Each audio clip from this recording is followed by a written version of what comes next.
Chapter 2389. That's basically it. After Yan Gu finished speaking, the room finally quieted down.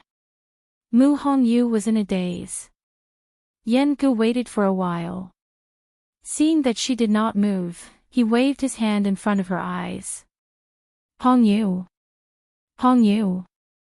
Mu Hongyu came back to her senses and looked at him with a complicated expression. So, you already knew that Lu Yu had the Guqin score, so you went to Yaochen early on? Yan Gu nodded. Yes. But later on, I realized that the Guqin score had already recognized her as its owner, so I came back. There was nothing wrong with this explanation. It was just that Yan Gu omitted the most important one. He really did not dare to say it. Moreover, he was only following his master's instructions. As for the specific reason, only his master knew. He could not say it even if he wanted to. Mu Hongyu was deep in thought. She had heard about the Guqin score long ago.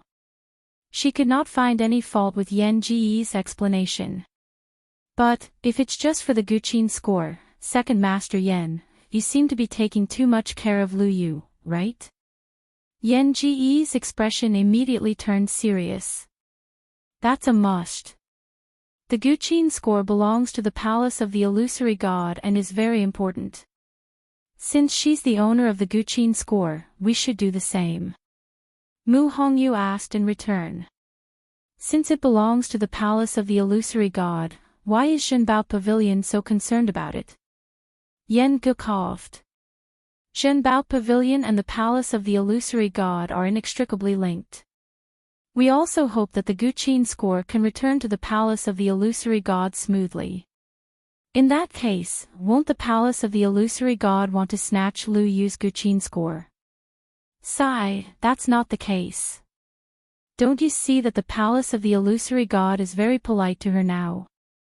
As long as she's in the palace of the illusory god, doesn't that mean that the Guqin score is also there?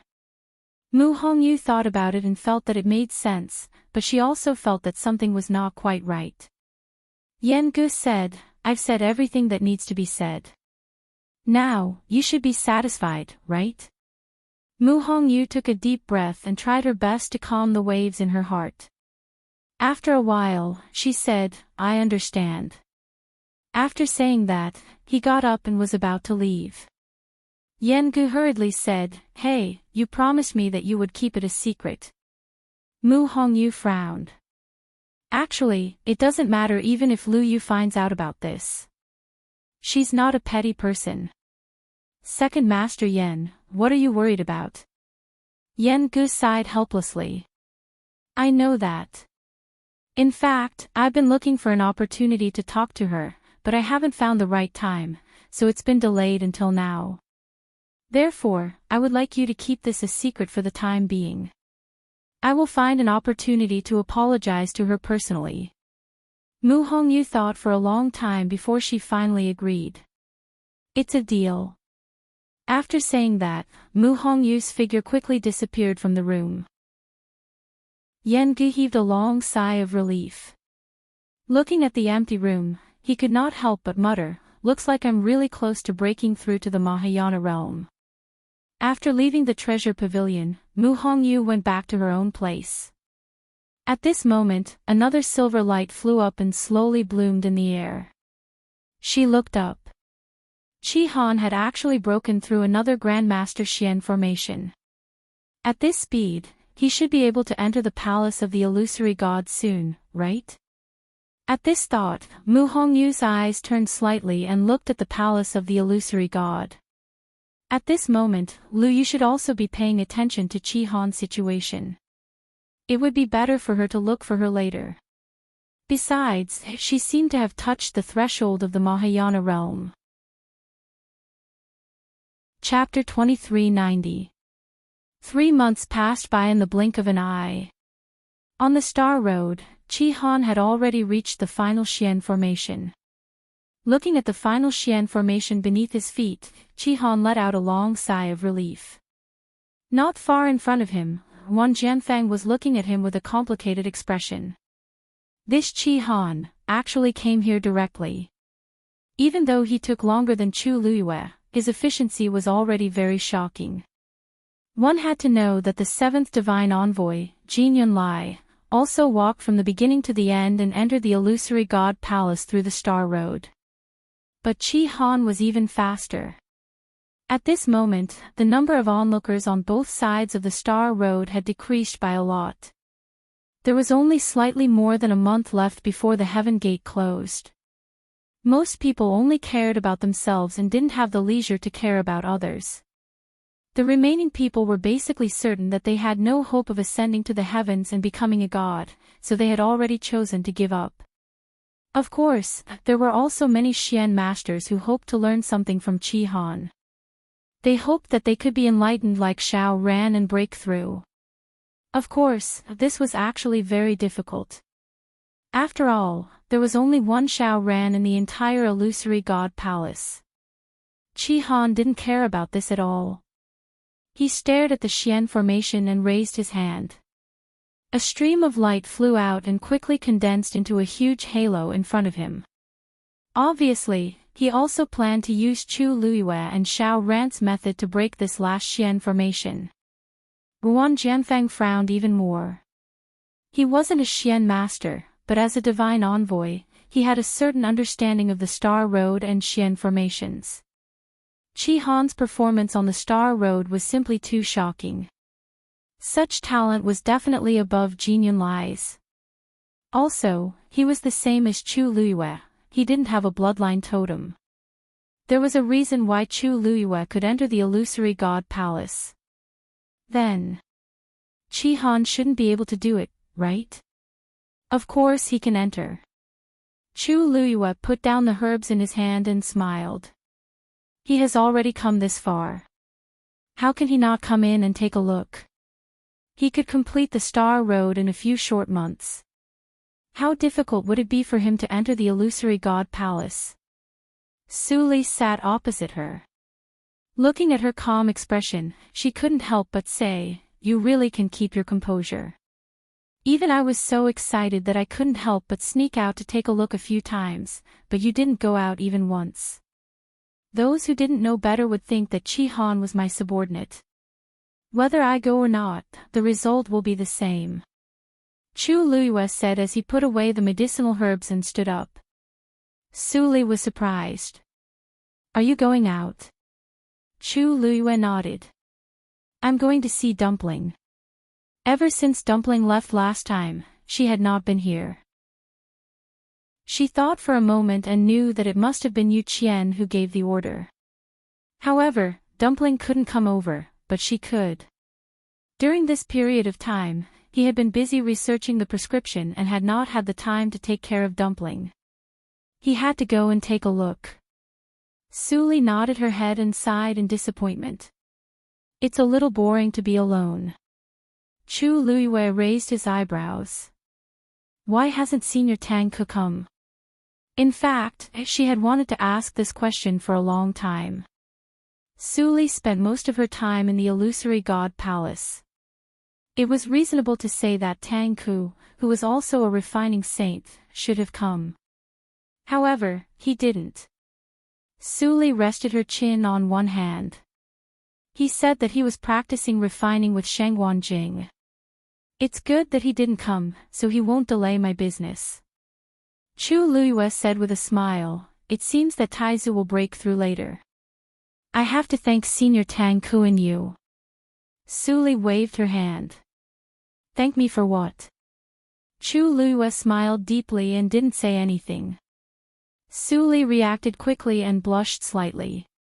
Little you don't talk nonsense. I didn't say anything just now. Su Li's face turned even redder. Chu Luiyue didn't tease her. He said a few more words and left. Chu Luiyue came to the door and pushed it open. Guan Jianfang heard the sound and looked back. Finally, he couldn't hold back and came to take a look. Or was he worried that Chi Han wouldn't succeed, so he came to guide him? Chu Liuyue's gaze swept past the Xian formation in front of Chi Han. Guan Jianfang said coldly, Shangguan Yu, even if you've succeeded and Chi-Han is your subordinate, you can't help him. Otherwise, all his previous results will be invalidated. Chu Luiyue looked at him in surprise. Fifth messenger, you seem to have misunderstood. Do I have the words help written on my face? Besides, do you think Chi-Han needs help? Ruan Jianfeng choked. There was really no way to explain this. After all, Chi-Han's previous performance was enough to explain everything. Then why did you come out now? Why did you have to come out now of all times? Chu Luiyue smiled warmly. I'm here to cheer for Chi-Han. As she spoke, she took a step forward and said to Chi-Han, go for it. Then, she really turned around and was about to leave. Ruan Jianfeng, everyone, did you really only say these 2 words when you said you wanted to cheer for him? Chi-Han nodded. Thank you, master. Ruan Jianfeng was also stunned. He subconsciously asked, you're leaving just like that? Chu Luiyue stopped in her tracks. What else can I do? Oh, right, she seemed to have suddenly thought of something and turned around to shout, I'll come back later. I'll be back later. If you go in early, go look for Suli first and wait for me. Yes. Chu Luiyue nodded in satisfaction and smiled at Ruan Jianfeng. Fifth messenger, do you have any other questions? If not, I'll leave now.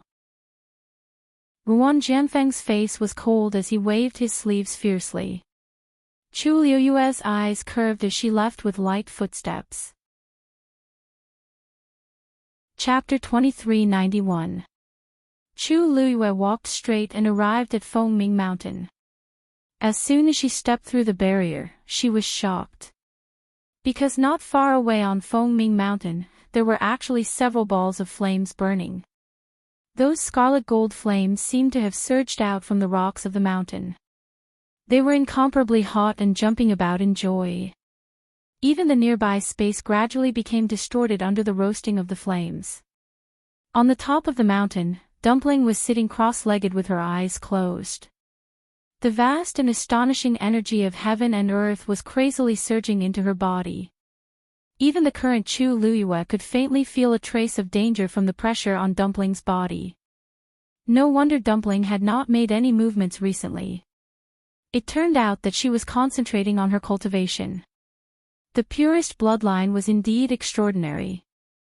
In just a few short months, Dumpling's strength had already increased at a terrifying rate. In front of Dumpling, the 2 Tian baby had already grown 6 leaves. At this moment, the green leaves were moving with the wind. As they continued to devour the surrounding energy, they urged a portion of the energy to rush into Dumpling's body at an even faster speed. Chu Luiyue watched intently. Dumpling and this 2 Tian baby, in a sense, could be considered to have achieved each other. Seeing that Dumpling was at the critical moment of her cultivation, Chu Luiyue did not step forward. She only stood where she was and waited quietly. Not long after, Dumpling swallowed the last bit of energy. The totem between her brows flashed quickly. Then, she slowly opened her eyes. Ho! Ah, you! Seeing that familiar figure, Dumpling was overjoyed. She quickly got up and ran over. Only then did Chu Luiyue step forward and carry Dumpling up. It was soft and sweet, snow-white and cute. Dumpling's 2 small arms tightly wrapped around her neck. Ah, you! I missed you so much. Why did you come so late? Woo! Chu Luiyue kissed her on the cheek. Aren't I here now? Dumpling was obedient. Dumpling huffed angrily. Originally, I wanted to look for you, but that oracle didn't let me go. Chu Luiyue had already guessed that this was Yu Qian's intention. It doesn't matter. Let's ignore him. Let me see if Dumpling has become much more powerful after not seeing her for a while. When Dumpling heard the praise, she immediately threw all the unhappy things to the back of her mind and revealed a smile that was waiting for the praise. Of course. I'm about to open my 8th meridian. Chu Luiyue was secretly amazed. Fengming Mountain was indeed powerful. Dumpling had only been here for a short period of time, and she was already about to open her 8th meridian. Of course, this also had something to do with Dumpling's bloodline talent. If it was any other Crimson Gold Heavenly Phoenix, they would definitely not be able to compare to Dumpling after staying here for a while. By the way, have you seen the first oracle in the palace of the illusory god? Dumpling's question stunned Chu Luiyue. No. Why are you asking this? Dumpling pouted, rolled her eyes, and said, nothing, I just feel that this first oracle should be more powerful than the second oracle, right? Chu Luiyue smiled and nodded. Of course. If only the first oracle could beat him up. Dumpling said angrily. Chu Luiyue gently scratched her nose. You guessed it right. Some time ago, the second oracle knelt in front of the first oracle's door for 3 days. Dumpling's eyes widened. Really? Why? No one knows the reason, but the punishment was indeed given. And since then, the second oracle has stopped a lot. Anyway, she hadn't seen him for a while. It was understandable. Everyone in the palace of the illusory god knew about his kneeling. No one would want to go out at this time. Dumpling snorted. How is kneeling for 3 days enough? If she had the chance, she would teach him a lesson sooner or later. Chu Luiyue said, Chi Han is about to finish the star path. Do you want to go with me? Dumpling immediately became happy. Okay. Originally, she was a little worried about Yu Qian's threat, but now that Yu was here and the first oracle had punished him, he probably wouldn't have the time to find trouble with them. I'll go with Yu. At this moment, the Xian formation in front of Chi Han was more than half completed, and only a few were left. He stared at the Xian formation with full concentration, and his eyes reflected the bright light. Everyone held their breaths and waited. Even Lu Feng became nervous and clenched his fists tightly. Envy was envy. Complaints were complaints. In his heart, he still hoped that Chi Han could succeed. Finally, Chi Han's hand trembled slightly, but he firmly pointed at the center. Buzz! In an instant, the last Xian formation was successfully activated by him. On the star path, light shone again. Everyone looked at this scene in shock and speechlessness. In just a few months, this was the 3rd time the same scene had happened. Even though they had already expected this ending, when they saw it for themselves, they couldn't help but be filled with emotions and shock. Why were all of them so heaven-defying? Chi Han turned around to take a look. The star path was long, and countless stars gathered and spread toward the heavenly gate. A rare faint smile finally appeared on his face. Then, he turned to look at Wan Jianfeng. Wan Jianfeng took a step back and said expressionlessly, "Open the door and you can enter." Although his voice was cold, his eyes were fixed on Chi Han. Obviously, he was very concerned about this. Chi Han nodded and walked forward. He placed his hand on the door. It was cold to the touch and extremely heavy. He exerted force, and the tongue at his waist suddenly fluttered in the wind. The door didn't move at all. Wan Jianfeng narrowed his eyes, and a faint sneer appeared on his lips. The illusory god palace had extremely strict requirements for cultivators. Those without a bloodline totem couldn't enter. Previously, Chu Luiyue was only able to enter because of special circumstances. But Chi Han was different. He definitely couldn't enter the illusory god palace. Chi Han exerted more force, but the door still didn't open. There wasn't even a crack in the door. Lu Feng frowned. The onlookers also looked at each other. What was going on? Was Chi Han really going to be rejected? Suddenly, Chi Han stopped and took half a step back. Wan Jianfeng thought that he was going to give up. He said calmly, I told you long ago that you can't open this door. Giving up now doesn't count as. Chi-Han ignored him. He stepped forward again and pushed. Ruan Jianfeng sneered. What are you still thinking? Creak. Before Ruan Jianfeng could finish his sentence, the door opened slowly. Everyone was stunned on the spot. Chi-Han looked ahead calmly. Suddenly, he grabbed Tuan Xinz, which was hanging on his waist. Chapter 2392. Tuan Xinz, which was swaying in the wind, suddenly quieted down.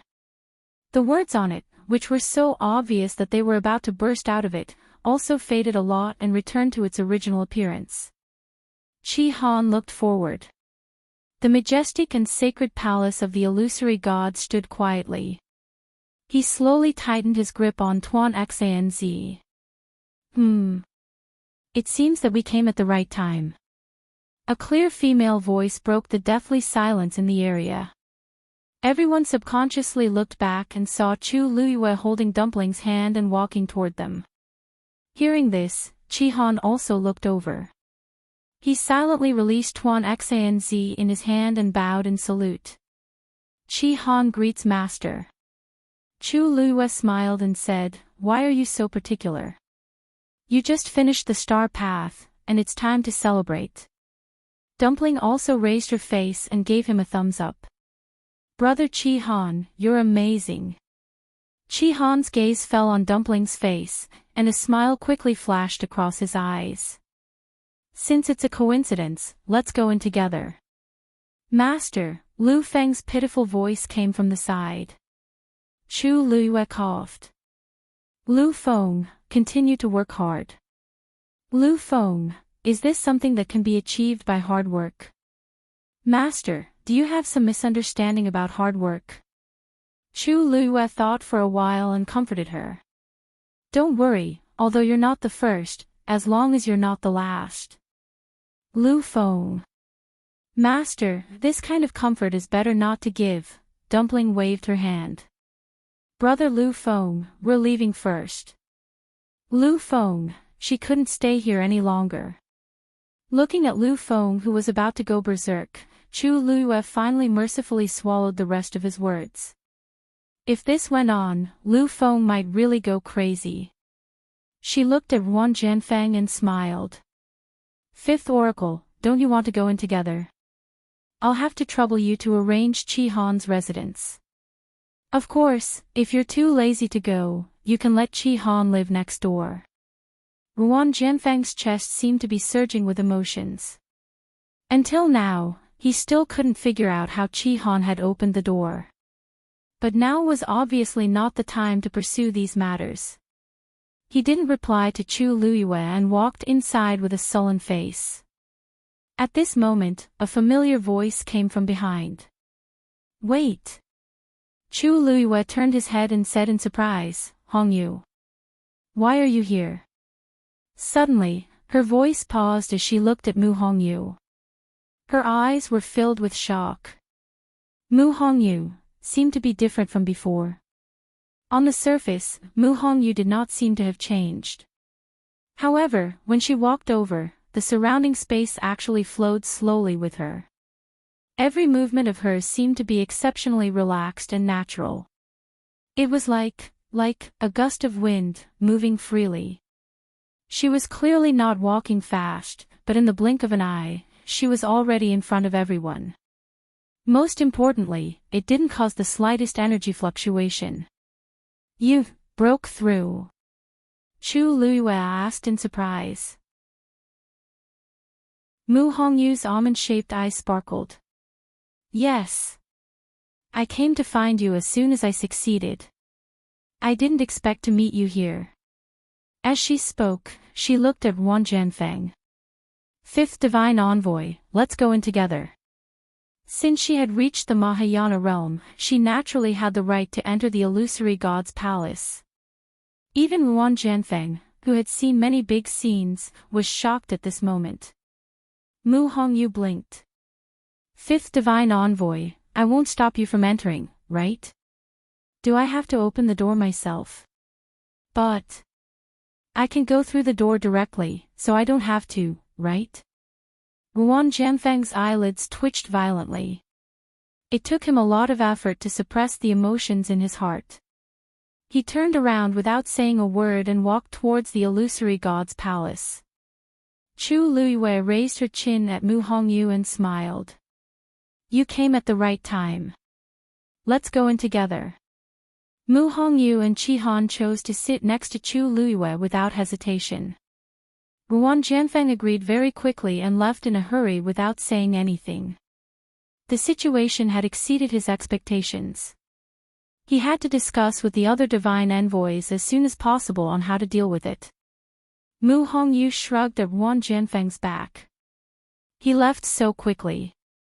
Why are these divine envoys so cold? Chu Luiyue pulled her into the house. Qi Han, guard outside the door and don't let anyone in. Qi Han nodded.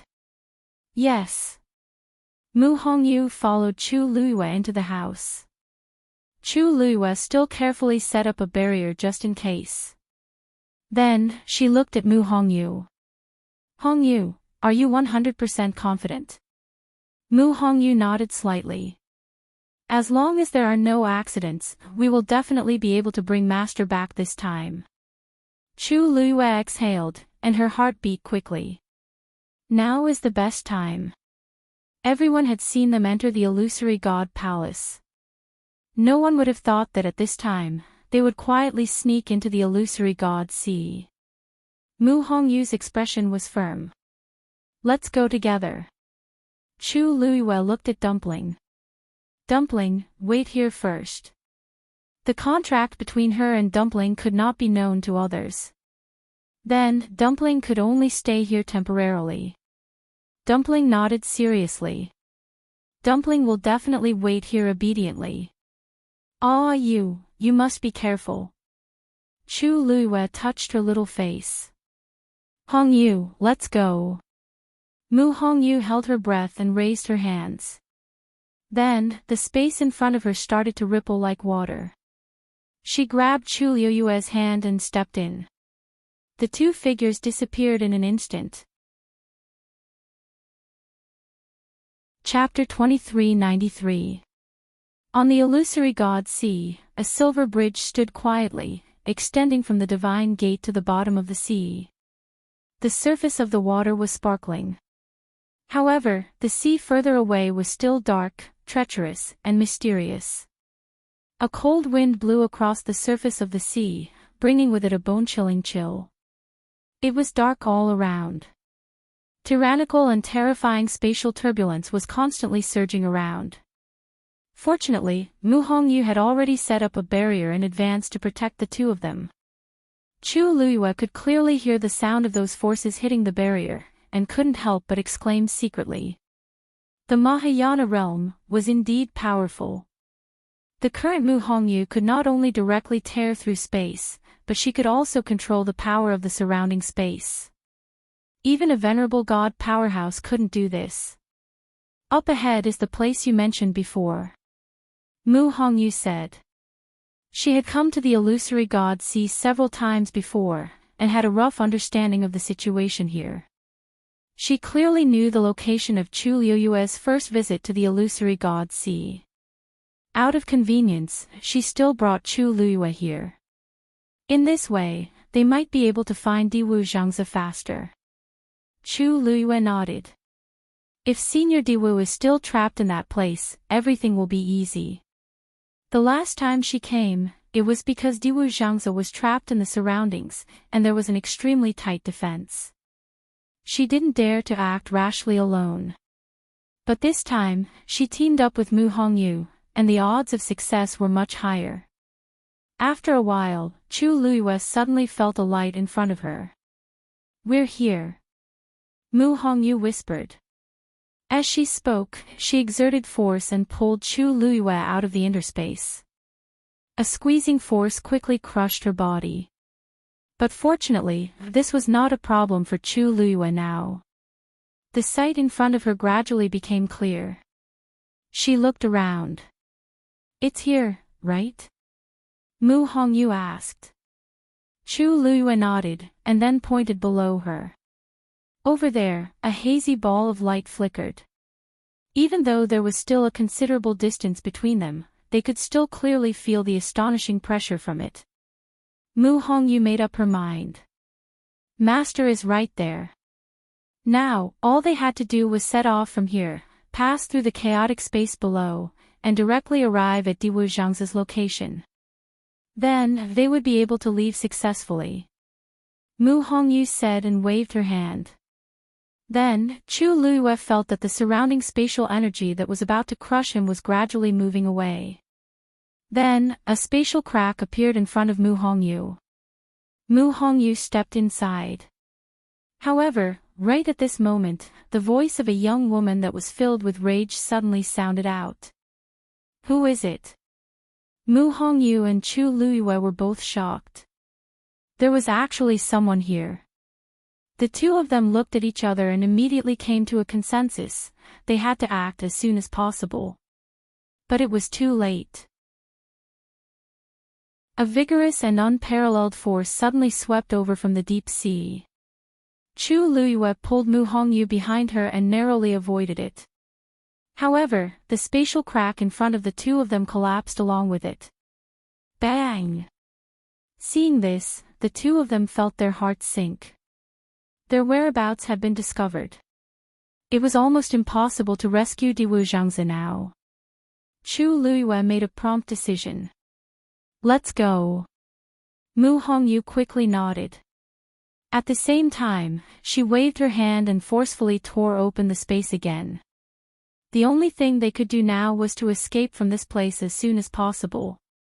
However, just as she tore open the space, the long whip swung over again. Smack! The road ahead was cut off again. Then, a young woman with a delicate figure quickly came from the deep sea. Who is it? How dare you trespass into the illusory god sea?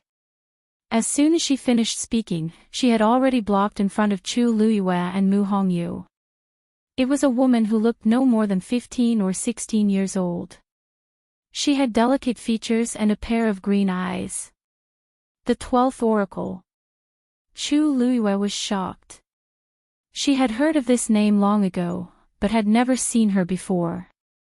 Unexpectedly, she was guarding the illusionary god sea. Bailing looked at the two of them with undisguised anger on her face. When her eyes fell on Mu Hongyu, she smiled coldly. It was you the previous few times, right? Humph, I've been waiting for you for a long time. Chu Liyue's heart sank. The 12th Oracle was hiding her strength and had obviously been waiting here for a long time. It would be difficult to leave this place smoothly. You two are really bold.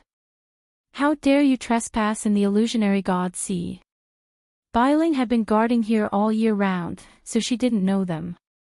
She held the long whip in one hand and gently tapped the other palm.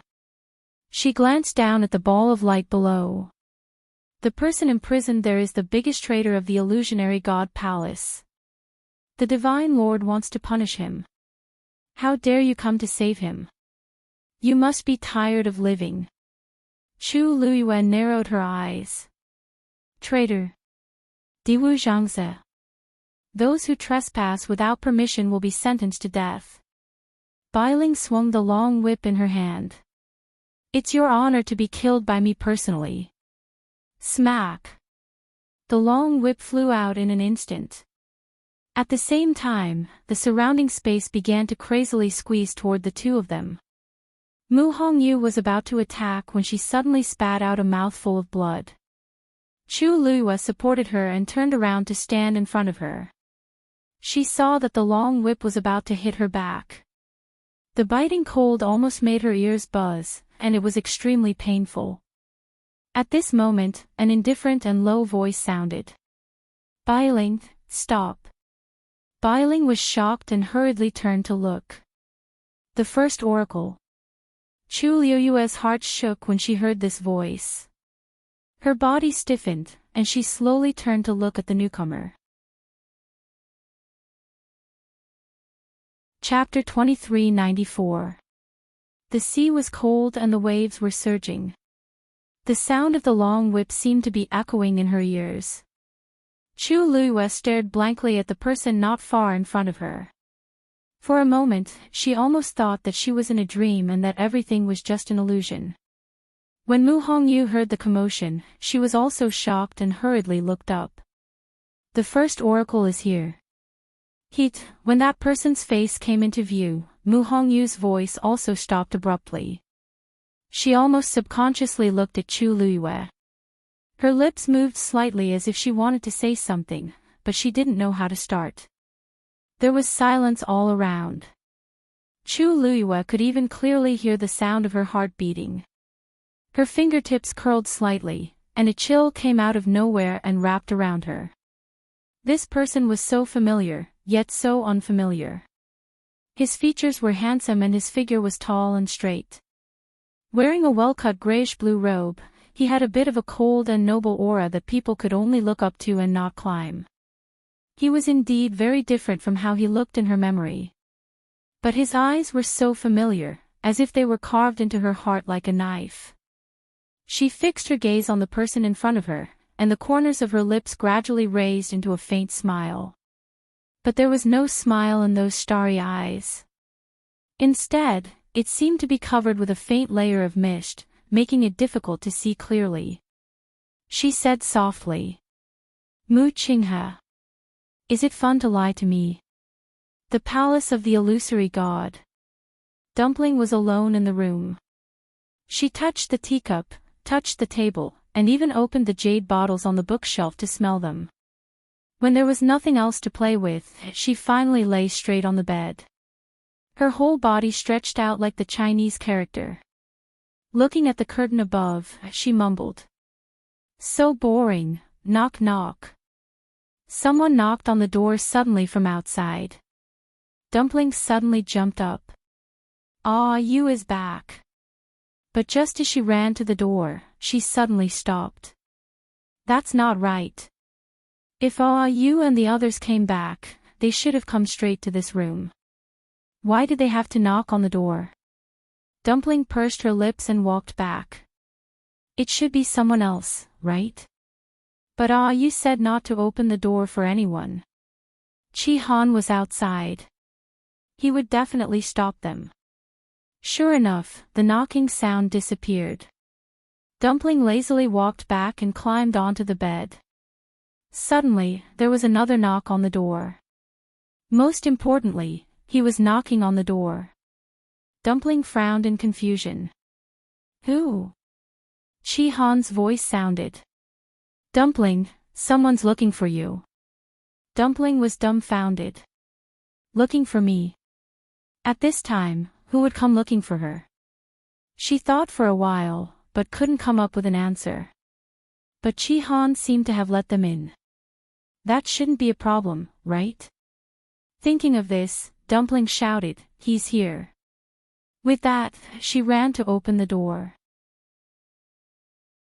Creak, the door opened a crack. Dumpling poked her head out and looked around vigilantly. "Brother Chi Han, who's looking for me?" Chi Han looked down at her little head and reminded, "Look up." "Ha!"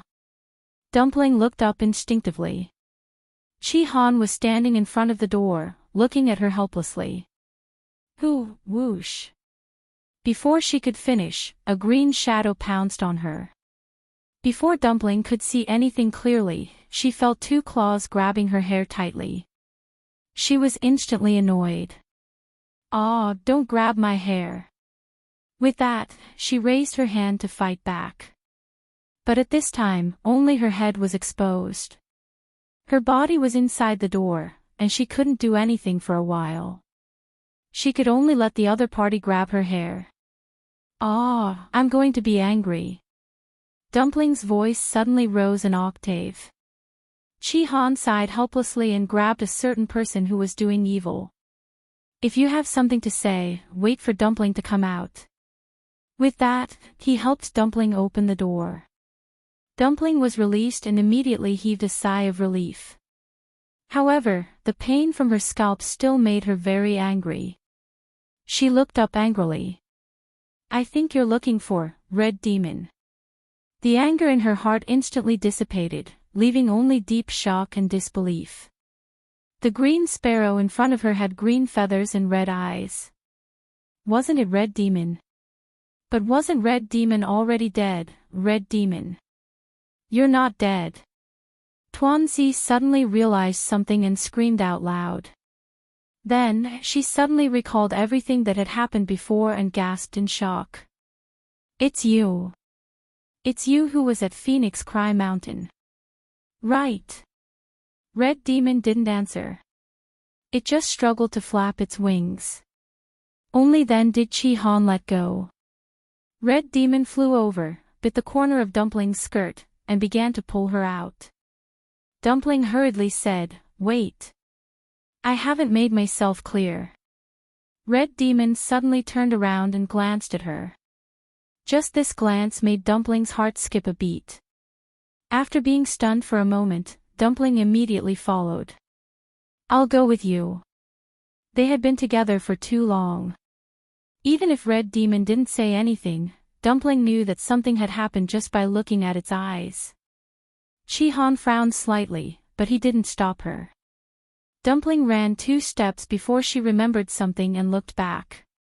"Brother Chi Han, Chi Han nodded. "Be careful." Dumpling calmed down and nodded hard.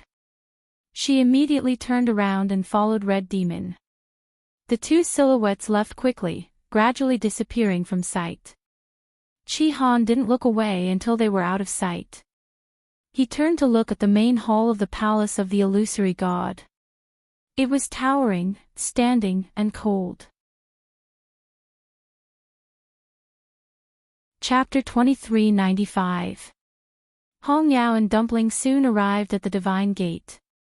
At this moment, it was as deserted as ever. There was only one figure standing with his hands behind his back. It was Wu Yao. He looked up at the Divine Gate and frowned. This Divine Gate. He had been looking at it for many days, and he didn't like it no matter how he looked at it. And his hands were itching. Even he was convinced of his own abilities. Isn't it just a broken door? What's there to care about? But every time he made up his mind to leave, he would always waver and continue to stay here. Wu Yao had been here for several months since he came to the Illusion God Palace. He hesitated for a long time before finally reaching out his hand tentatively. However, before he touched the Divine Gate, he suddenly heard a sound behind him. Wu Yao immediately stopped and looked back vigilantly. When he saw who it was, he immediately heaved a sigh of relief. "Dumpling, why are you here?" As he spoke, he turned his gaze and saw a green sparrow beside Dumpling. "This is Hong Yao." Wu Yao was taken aback. However, before he realized what had happened, Dumpling had already run over. "Brother Wu Yao. Get out of the way." Wu Yao subconsciously took a step back and hurriedly reminded her, "Dumpling, wait, here, bang." Dumpling bumped into the transparent barrier, took a few steps back, and sat on the ground. "There's a barrier." Dumpling rubbed her head and stood up. Only then did Wu Yao see her appearance clearly and couldn't help but be shocked. "Dumpling, what's wrong with your hair?" One side of her hair was fine, but the other side was loose with a few strands of hair hanging down. It looked like she had just finished fighting with someone, and it was the kind of hand-to-hand combat. Tuanzi was embarrassed at once, but it was not the time to care about this. She hurriedly asked, "Brother Wu Yao, can you open this barrier? Hong Yao and I want to go out." Wu Yao was speechless. "Dumpling seems to have some misunderstanding about me." Seeing the two of them so anxious, he shook his head and said, "Only the divine envoys in charge of guarding the gate of heaven can open this barrier." "What happened? Why are you in such a hurry to leave?" Dumpling shook her head like a rattledrum. "Brother Wu Yao, there's no time to explain. Who was guarding the divine gate now? I'll go find him." Before Wu Yao could speak, a voice suddenly came from behind the few of them. "Why are you going out?" Dumpling turned around. The person who had arrived was none other than the 11th divine envoy, Chiao Tong. As soon as he noticed the disturbance in the barrier, he immediately rushed over. However, he did not expect that the one who caused all this trouble was Dumpling. And there was a green sparrow beside it. Chiao Tong's eyes fixed on Hong Yao for a moment, and she frowned slightly. This cyan sparrow wasn't a divine beast. There didn't seem to be such a magical beast in the illusory god palace. Don't ask so much. There was no time. Dumpling patted the barrier forcefully. Open it. If you don't open it, I'll die in front of you. Chiao Tong was speechless. Wu Yao covered his face. What's with this inexplicable sense of embarrassment? Chiao Tong's expression turned serious. No. No. Why not? Dumpling was instantly enraged. Chiao Tong felt that Dumpling was purely being unreasonable, so she didn't care about what she said at all. Not everyone can enter and exit the divine gate as they wish. You can't either. Dumpling glanced at Hong Yao, then immediately gritted her teeth, and the pressure around her suddenly erupted. Bam! A ball of reddish-gold flames instantly flew out and landed heavily on the barrier. Boom! A loud sound spread far and wide. Flames burned wildly in Dumpling's eyes. Are you going to open it or not? Illusory God Ocean. Chu Liuyue's voice was very soft, but everyone heard it clearly. Bailing's expression immediately turned cold, and her long, shapely eyebrows furrowed. How dare you?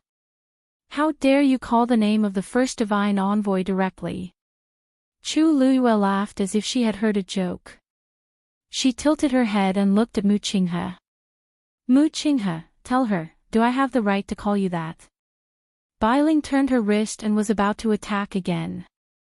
I think you really don't know who you are. In the Illusion God Palace, even the second divine envoy, Yu Qian, didn't dare to speak to the first divine envoy in such a tone. And this woman was too arrogant. A hand suddenly reached out and blocked Bailing's long whip. He didn't seem to use much strength, but Bailing instantly felt that the long whip was tightly clamped, and she couldn't move it at all. Bailing, don't you understand what I just said?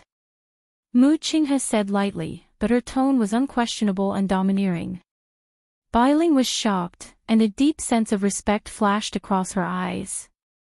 She immediately took a step back and said, Bailing doesn't dare.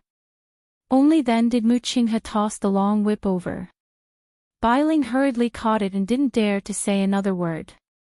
She looked at Chu Liyue in shock. This woman knew the first divine envoy. And they seemed to have a close relationship. Otherwise, she wouldn't have dared to speak to the first divine envoy like that. But this woman seemed to have just come from the outside. How could the first divine envoy interact with such a person? Mu Qinghe looked at Chu Liyue. Indeed. It had been a long time since they last met. Compared to before, she was even more beautiful. Even in the dark and cold bottom of the sea, she was still as dazzling as a pearl. After a long while, he finally said, the day Diwu Zhangze betrayed the Illusion God Palace, it was destined that this would happen. The Mahayana realm is indeed not bad, but you've probably forgotten that Diwu Zhangze is also in the Mahayana realm. If even he can't escape from here, it's even more impossible for you. Mu Hongyu bit her lip. Leave in half an hour, and I'll let bygones be bygones. The first divine envoy. Bailing looked at him in disbelief. These two people sneaked into the Illusion God Sea several times and even tried to kidnap Diwu Zhangze. How can we just let them go after committing so many crimes? Yes, how can we just let them go? Chu Liyue said and took a step forward. Mu Hongyu wanted to hold her hand, but she paused halfway through. She didn't know what to do now, no wonder she felt a little familiar before. It turned out that, but why was the first divine envoy Mu Qinghe? Let bygones be bygones, Chu Luiyue said slowly, mulling over these words with a faint smile. Mu Qinghe, are you qualified to say this to me? Her gaze fell on Mu Qinghe's face and scanned it bit by bit. This person was once the person she trusted the most. But now, he stood in front of her with such an identity and told her that he was willing to let bygones be bygones. Suddenly, her gaze froze. There seemed to be a burn mark on the side of Mu Qinghe's ear. Was it left behind by the fire? Then, she looked into his eyes, as if she wanted to find an answer from those eyes that were as calm and indifferent as a dark pool. You haven't answered my question. Mu Qinghe, I gave you this name. Why can't I call you that? Digression, I wanted to write more, but something happened when I went out in the afternoon, so I didn't have time. This should be the last time the miracle doctor is going to update. Thank you to Lizzie's scepter, cloak, and yacht. Thank you to Hoof 36 Lulu. Thank you to a certain cloak whose name is a string of messy WeChat characters but is at the top of the fan list. Thank you to all the friends who sent me flower diamond bomb. Thank you to all the big cuties who gave the Miracle Doctor monthly tickets and recommendation tickets. Thank you to all of you. Chapter 2396. The streets of the city were bustling with noise. His clothes were ragged and he was being bullied. She held out her hand to him. She said, "Come with me." It was a snowy night with a light breeze. In the quiet palace, he was at a loss for what to do and felt uneasy. She handed the pen over. She said, "Let me teach you." She thought that since she was the one who brought him back, he would belong to her from now on. Of course, she would have to give him a name and keep him safe. Mu Qinghe, Mu Qinghe. She gave him a name, gave him a place to live, and gave him everything. And in the end, what did he leave her? Most likely, everything had been burned to ashes in that fire. She knew that she wasn't a pure and kind person. She had always taken revenge, even 10 times or 100 times over. There were many people who wanted to kill her and take her life. They wanted to see her fall from the clouds into a quagmire, unable to struggle. But he definitely shouldn't be one of them. When Chu Luiyue saw that Mu Qinghe had also died in that fire, he thought that everything was over. All the injustices in the past should be gradually erased along with life and death. However, Mu Qinghe was not dead. Not only did he not die, he even transformed into the #1 divine envoy of the illusory shrine. So noble, so unfamiliar. Mu Qinghe looked calm and indifferent. No emotion could be seen in her eyes.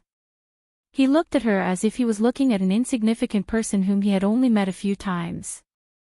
That is all I have to say, he said indifferently. Bai Ling, who was at the side, was already completely dazed when Chu Luiyue spoke. What did she say? Did she give the name of the first oracle? What was going on? Moreover, the first oracle did not refute him. Did he agree with her words? Where did this woman come from? Chu Luiyue raised his eyebrows slightly. Are you unwilling to tell me, or are you afraid to tell me?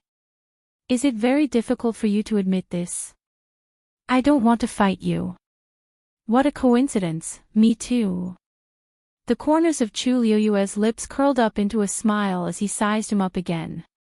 First divine envoy. How can I be your opponent? As the second divine envoy, Yu Qian's realm was above her eminences. Mu Qinghe was able to make Yu Qian kneel outside the door for 3 days and 3 nights. Naturally, she was stronger than him. In just a few short years, everything had changed. Mu Qinghe paused for a moment and then asked, "What do you want?" Chu Luiyue had never expected to hear such a sentence from Mu Qinghe.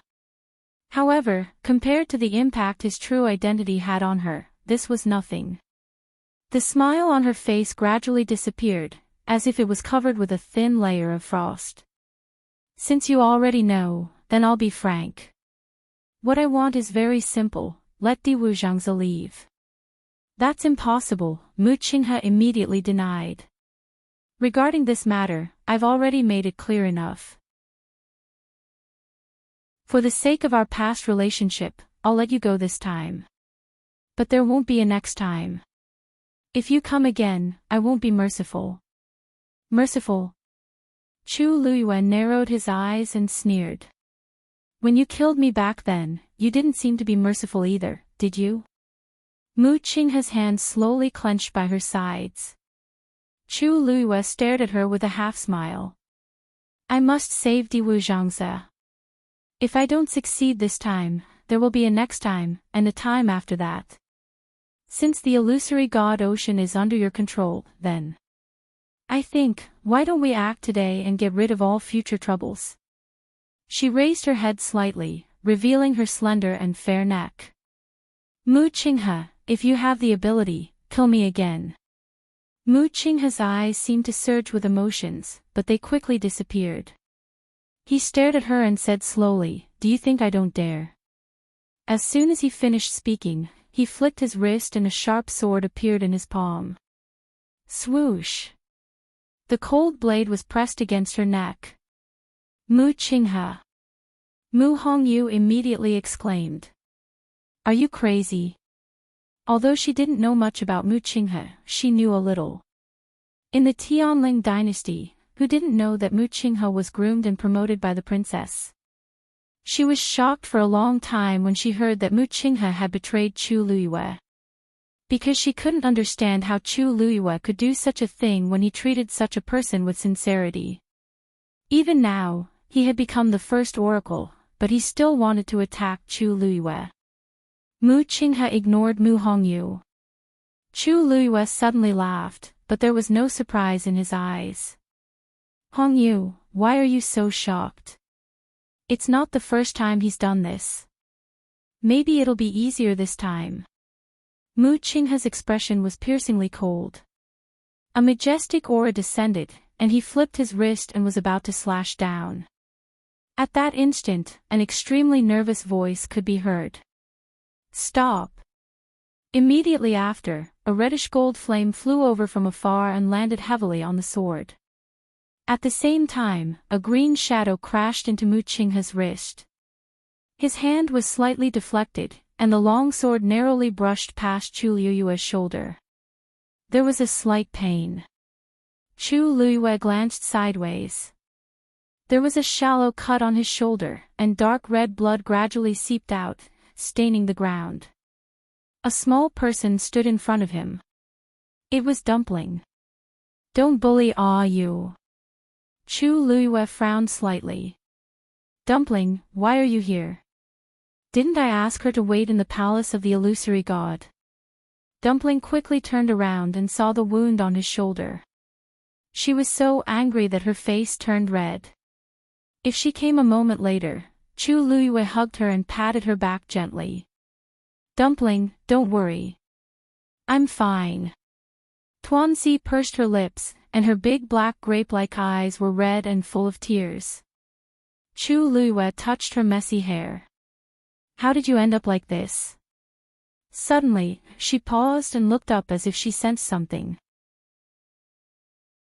A palm-sized green sparrow was looking at her from not far away. Green flames covered its long feathers, and its eyes were as beautiful as the most precious rubies. It was exactly the same as in her memory. Hong Yao. Chu Luiyue was stunned, and his lips moved slightly. Just now, it was the red sparrow that knocked away Mu Qinghe's hand. Hong Yao looked at her without blinking, and big drops of tears fell silently. Chu Luiyue's heart suddenly seemed to be twisted by something, and it was sour and painful. She pursed her lips and said softly, Hong Yao, come here. Red Demon took a step forward subconsciously, but it only took one step before it came to its senses and stopped. Mu Qinghe was right behind it. Now that the two of them were confronting each other, it could only stay here. As more and more tears fell, Hong Yao waved its wings fiercely, buried its head under its wings, and wiped it. It couldn't bear to look at her, but it would cry again, as if it couldn't stop. It was so embarrassing. But it missed her so much. Chapter 2397. Mu Qinghe's gaze fell on Hong Yao, cold and indifferent. Hong Yao. Hong Yao suddenly turned around and looked at him angrily. Why did he attack? Mu Qinghe's gaze was as cold as ice, chilling to the bone. The first divine envoy. Chiao Tong, who had followed behind Dumpling and Hong Yao, looked at the scene in front of him in shock. What was going on? The first divine envoy was actually here. Although the illusionary god Ocean was indeed under his control, hadn't he always stayed in his courtyard all these years and never went out? It was said that even when he punished the seventh divine envoy, Jin Yunlai, he only sent out a wisp of his aura and didn't appear at all. But now, this was clearly the first divine envoy himself. Beside the first divine envoy stood Bailing. Chiao Tong knew that she had been guarding the depths of the illusionary god Ocean, so he wasn't surprised to see her.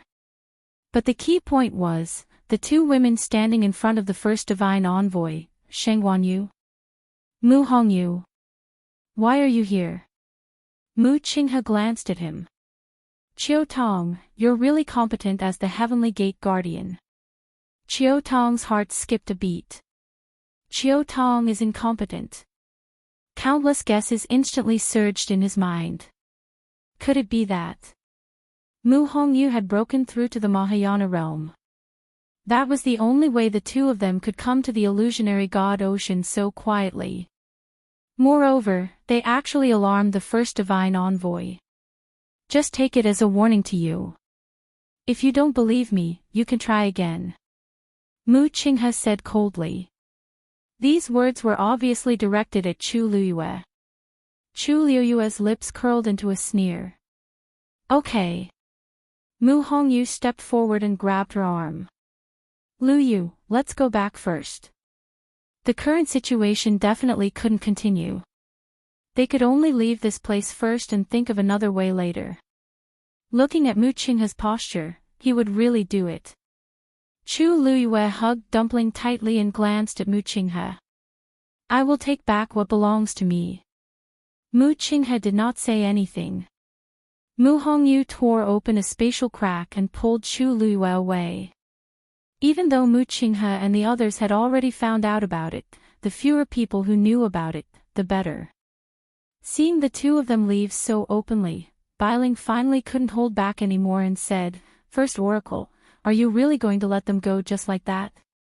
They were so arrogant and unbridled. Not to mention her, they did not even put the first divine messenger in their eyes. Could it be that the first oracle's heart had softened? Just because of that Chu Liyue? Bailing couldn't figure it out. As oracles, they had always been high and mighty. When had they ever been provoked like this? Especially since the person being targeted was the first oracle with the highest status. Mu Qinghe glanced at her. Bailing's heart skipped a beat, and she quickly swallowed the rest of her words. She was also muddle-headed to dare to question the first oracle in front of her. I don't want to hear about what happened today from anyone else, understand? Bailing and Chiao Tong understood and immediately said, yes. Mu Qinghe put away his sword and looked at Hong Yao. Hong Yao ignored him and quickly turned to leave. Mu Qinghe frowned slightly, but he didn't say anything. The water rippled, and his figure quickly disappeared. Farewell, first oracle. After a while, after confirming that Mu Qinghe had indeed left, Bailing and Chiao Tong heaved a sigh of relief. The two of them looked at each other with complicated expressions. What happened just now? Chiao Tong asked. Bailing's face was cold. What else could it be? Those two secretly came several times before, trying to kidnap Di Wu Zhangse. I already knew something was wrong, so I waited here. When I finally caught them and was about to kill them, the first oracle came.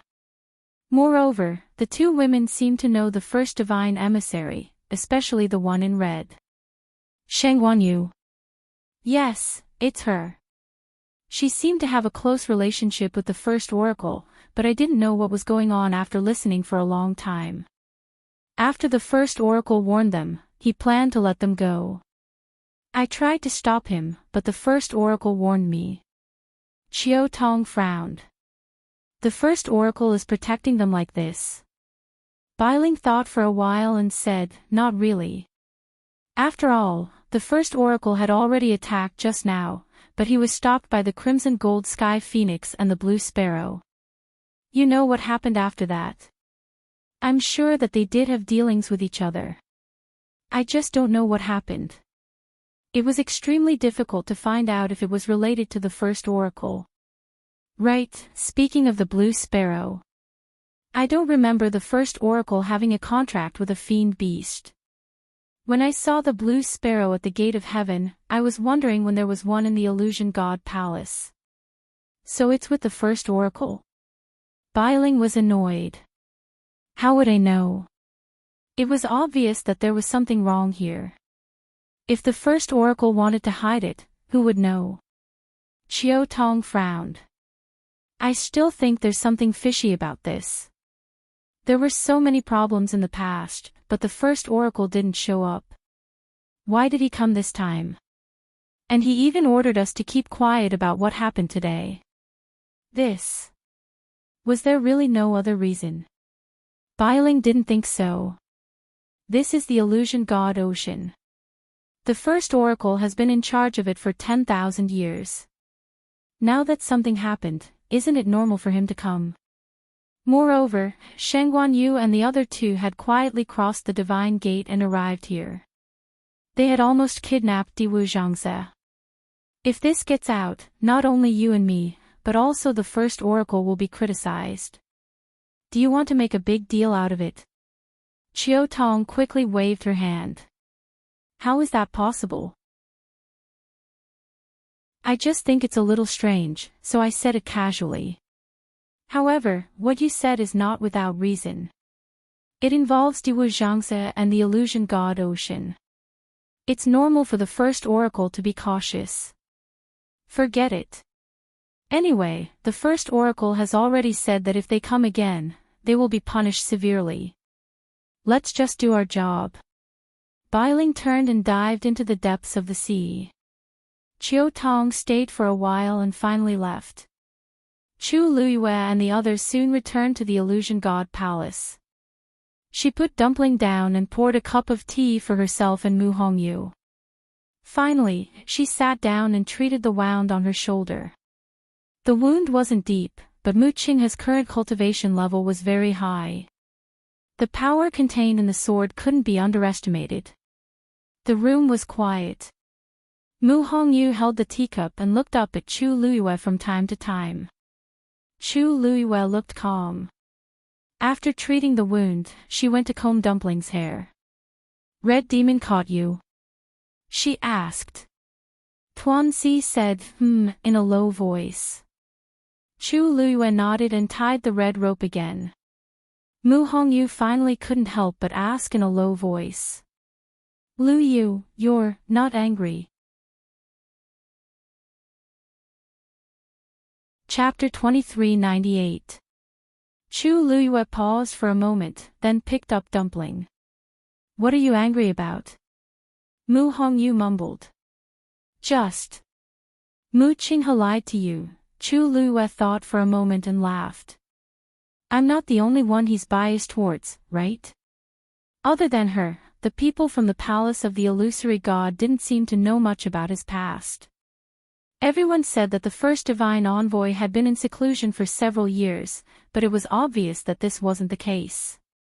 He didn't spend those years in Tianling for nothing. Mu Hongyu looked at her. She was smiling, but no one could tell what she was feeling. Probably, anyone in her position would have complicated feelings at this moment, right? Mu Qinghe even attacked her.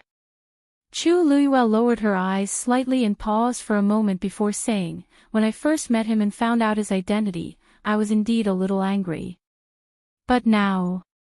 She seemed to have thought of something, and the corners of her lips curled up into a faint smile. The first divine envoy of the palace of the illusory god actually followed me respectfully for several years. Thinking about it, it's not too bad. Mu Hongyu couldn't smile. Dumpling lay in Chu Liuyue's arms, her two chubby little arms tightly wrapped around her neck. She was obviously in low spirits. "Ah, you," she muttered. "Hong Yao is actually still alive." Chu Liyue pinched her little face. "Yes, Hong Yao is still fine. And from what I see, it seems to have broken through to the 9th grade. We should be happy for it." In the past, when Dumpling was still a 9-colored heavenly pheasant, she gave Hong Yao a lot of anger because her grade was 1 grade higher than Hong Yao's. Therefore, Hong Yao had always wanted to break through to the 9th grade.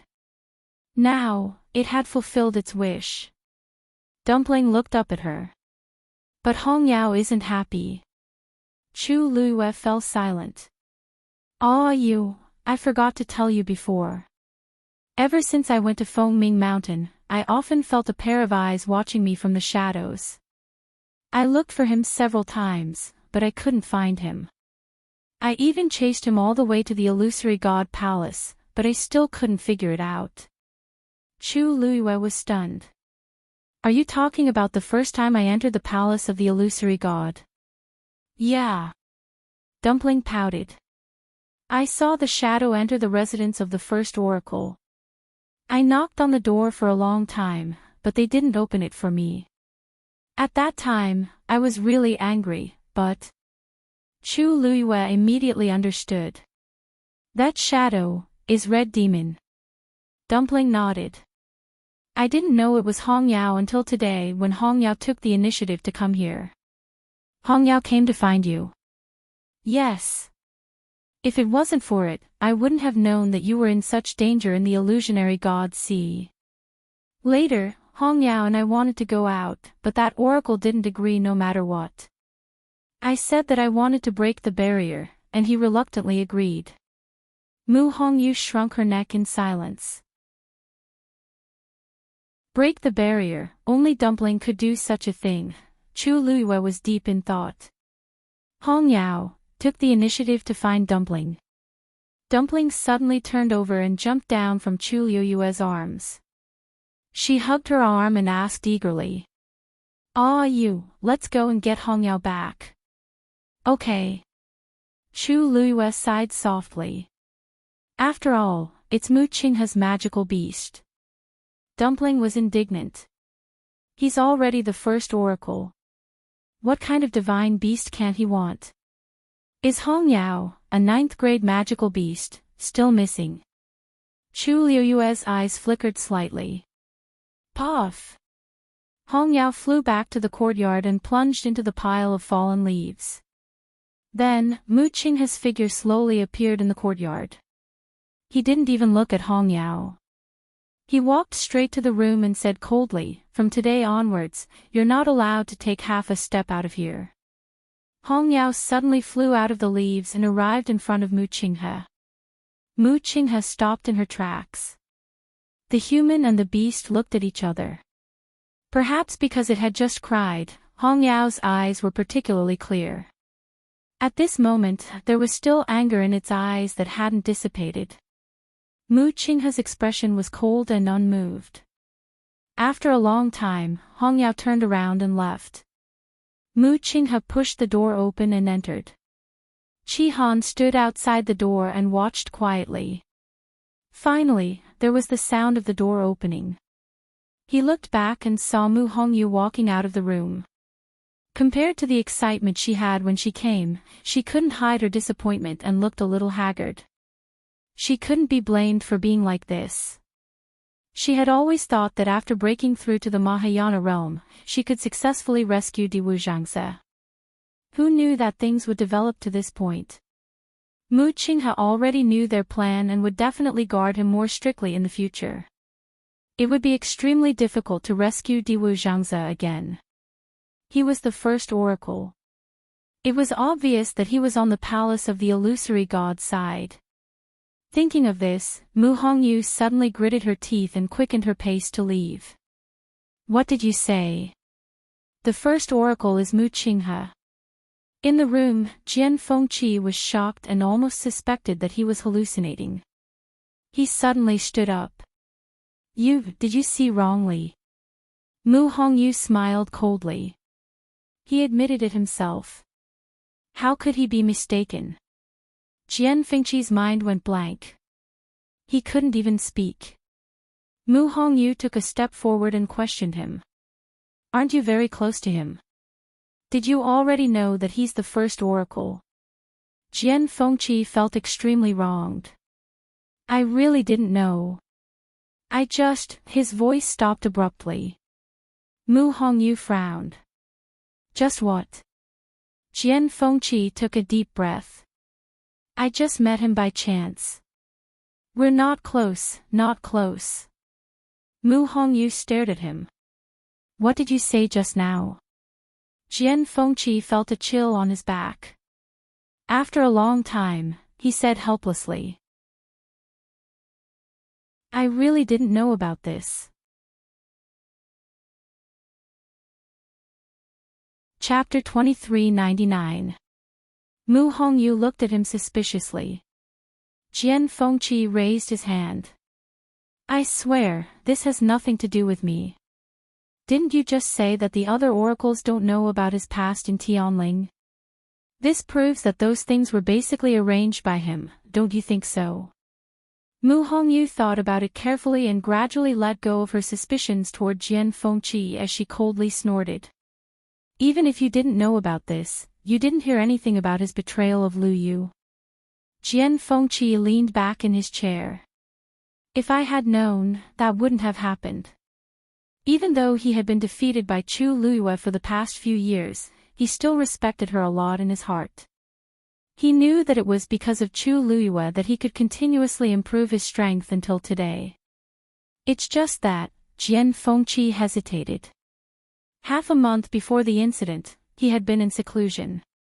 I went to find him several times, but he refused to see me. At that time, I didn't care, but who knew, Mu Hongyu sneered. He planned this a long time ago, so it's not strange that this would happen. That's right. He planned this all along. Jian Fengqi tapped his hand on the armrest. I only realized this later on. I even think that even if Jiang Yuqing and Sheng Wanwan didn't exist, he would still do it. Mu Hongyu pursed her red lips. I know, he did it for the zither score. After all, she was the first oracle of the illusory god palace. Wasn't that easy to explain? Jian Fengqi asked. At that time, the zither score had already recognized her as its owner. If he really wanted it, he could have just taken her back to the illusory god palace. Why did he have to be so ruthless? Mu Hongyu was stunned. Moreover, don't forget, the princess has never really died. Why do you think he went through so much trouble? Dumpling was lying on her stomach on the bed. She rested her chin on her hands with a blank expression on her face. Furthermore, since he is the first divine envoy, why would he listen to Mo Shiqian? Mo Shiqian was the sixth oracle. Logically speaking, his status and power were far inferior to Mu Qinghe. But at that time, Mu Qinghe did suffer a lot from Mo Shiqian. That can't be fake. If he wanted to put on an act for you, he didn't have to do that. After all, he had already made a move on you. Since they had already shed all pretenses of cordiality, there was no need to put on such a boring show. There was really no need for that. Chu Luyue sat by the window with a chess board in front of him and a chess piece in his hand. Hearing Dumpling's words, her eyes flickered. In fact, she was also thinking about this problem. Unfortunately, Mo Shiqian was already dead. There was no chance to ask anything. The only person he could ask was Mu Qinghe. But she guessed that he wouldn't say anything. The wound on her shoulder was still aching, reminding her of everything that had happened before. The current Mu Qinghe was no longer the beggar she picked up from the streets. Or, everything was just a trap from the beginning. She laughed and put down the chess piece in her hand. Pa, the 11th and 12th oracle don't know about Mu Qinghe's past in Tianling. Then, it's normal that Mo Shiqian doesn't know. Judging from Mo Shiqian's reaction at that time, he definitely didn't know about Mu Qinghe's true identity. Dumpling suddenly understood. Ah, that's true. Then could it be that he doesn't know either? Chu Luiyue lowered her eyes and was silent for a long time before saying, I don't know either. She was full of doubts about everything about Mu Qinghe.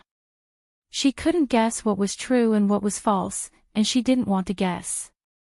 In short, he only has one identity now, the first oracle of the palace of the illusory god. Other than that, he might have long forgotten his past.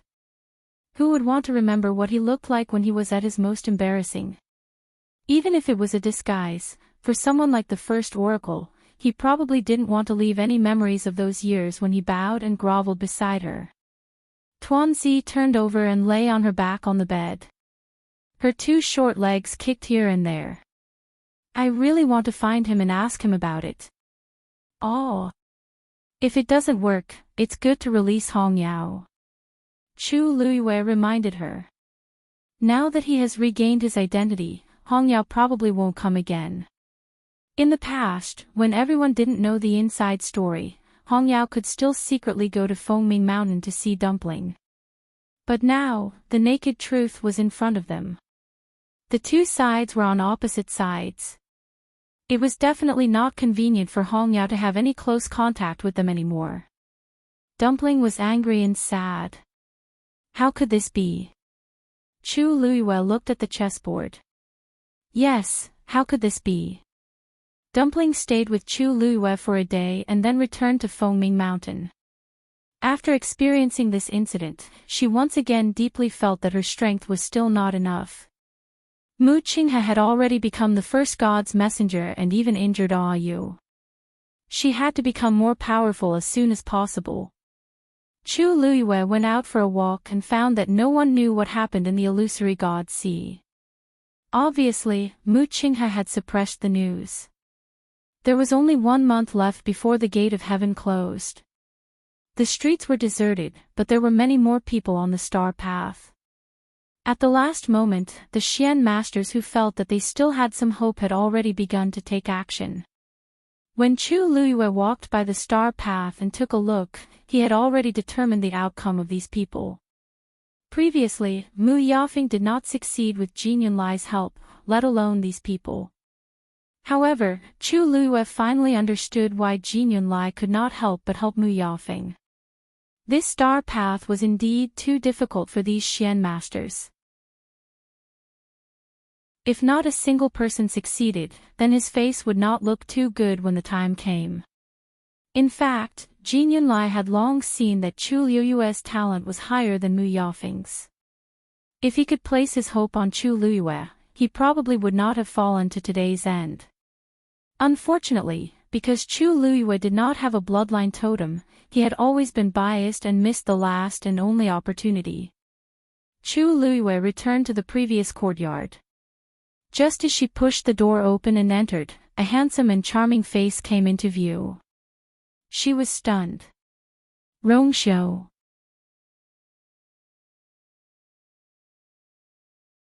Chapter 2400. Weren't you in seclusion? Is it over? Chu Luiyue asked in surprise. She had always thought that he still needed some time. Rongxiu nodded slightly. Then, his gaze fell on her shoulder, his expression slightly cold. Chu Luiyue subconsciously shrank her neck and confessed honestly. It's not serious. It's healed. The wound was relatively shallow. She had used medicine after returning. Now that she was a god, her recovery speed was amazing. She was almost healed by now. She didn't take the wound too seriously, but Rongxiu happened to come out of seclusion. With his sensitivity, it was basically impossible to hide it from him. So Chu Luiyue immediately chose to confess.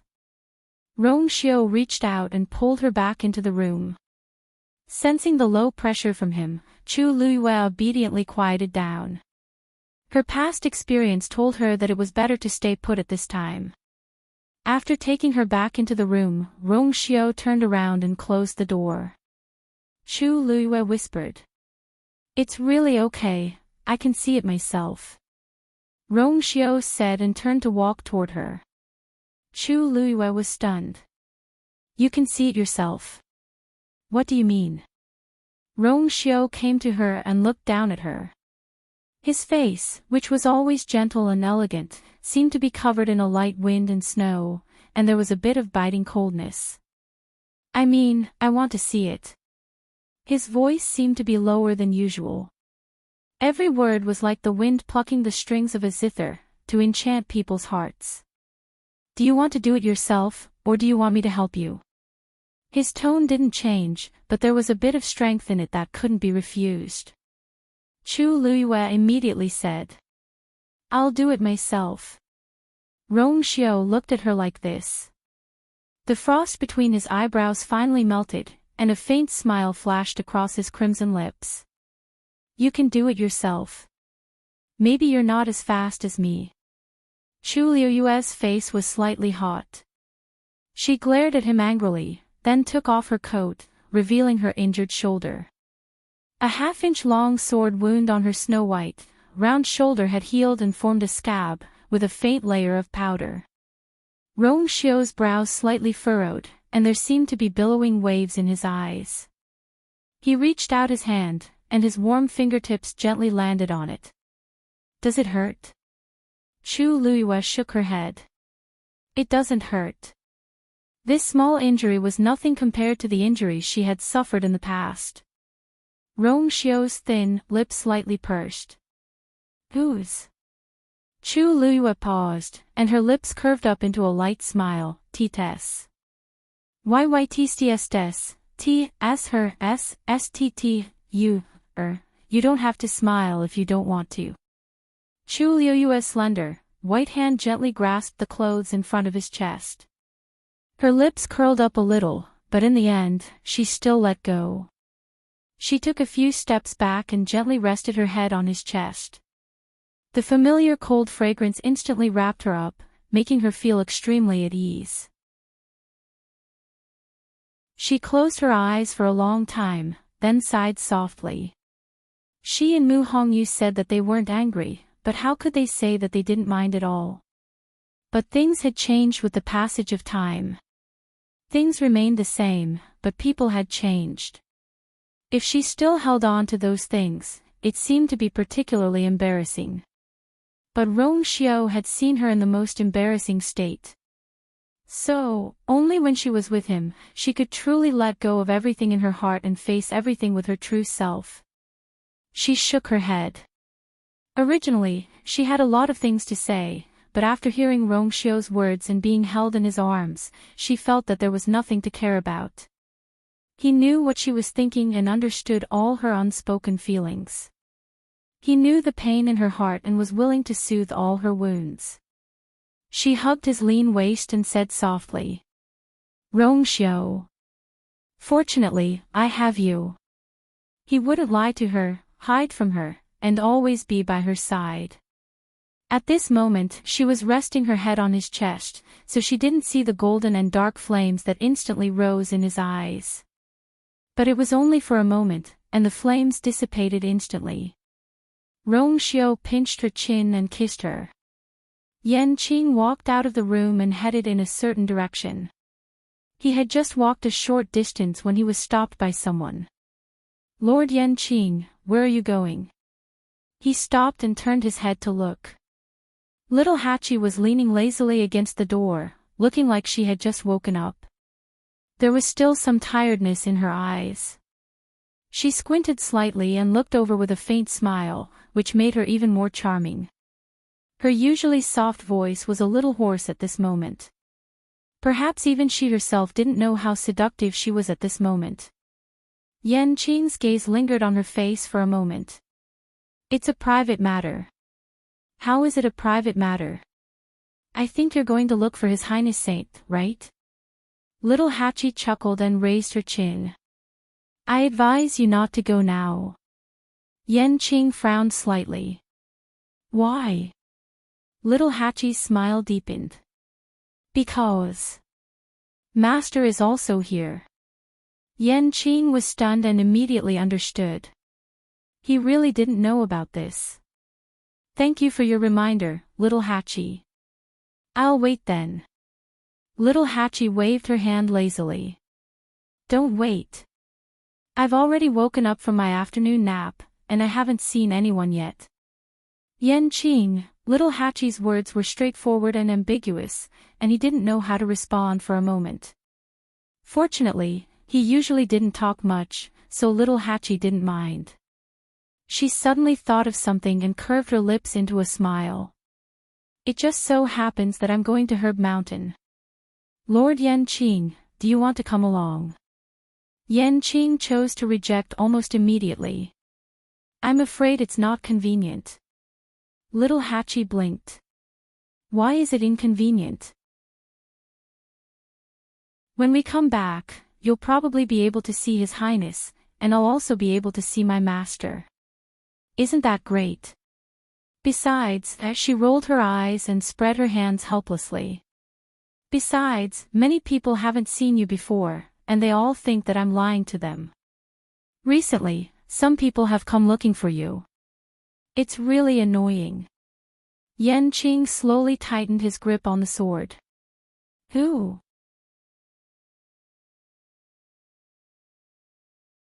Chapter 2401.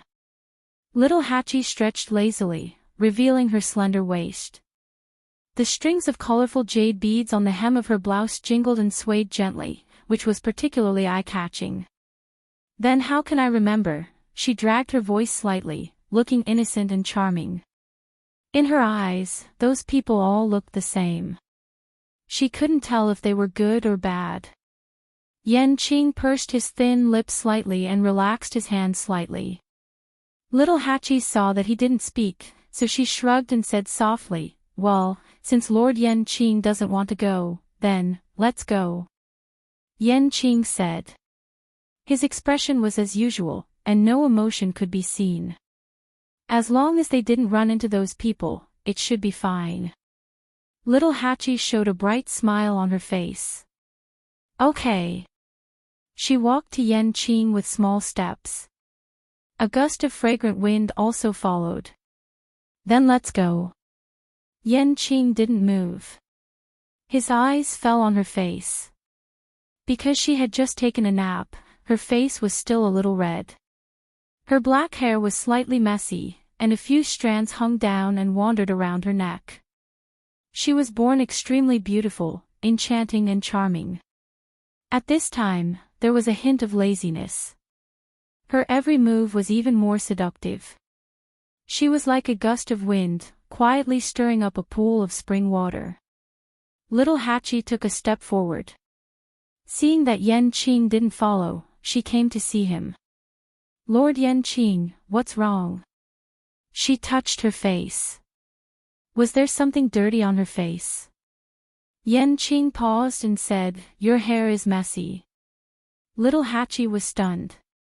Her beautiful eyes blinked, and then she took Yenqing's arm with one hand. Yenqing frowned slightly. What's wrong? Little Hachi couldn't pull him away, so she pulled his hand aside and moved closer. Let me see. Yenqing looked down and found that Little Hachi was staring at the sword in his arms. This sword was bright and sharp, and it clearly reflected her face. It turned out that she used it as a mirror, Yenqing understood. For a moment, he didn't know whether to move or not, so he just stood there. Little Eight leaned forward slightly and carefully looked at his own reflection on the sword. He murmured softly, that's right, Little Eight. It's a little messy. She moved closer, and the strands of hair moved with the wind, gently brushed the back of Yenqing's hand, and gave him a strange itch. Itch. His hand slowly tightened, and a few veins could be seen on his thin and powerful palm. Little Eight took out a dangling hairpin and hooked the few strands of hair, gently wrapping it around the hairpin before inserting it into the hair. Although it was crooked, it gave off a sense of laziness and casualness.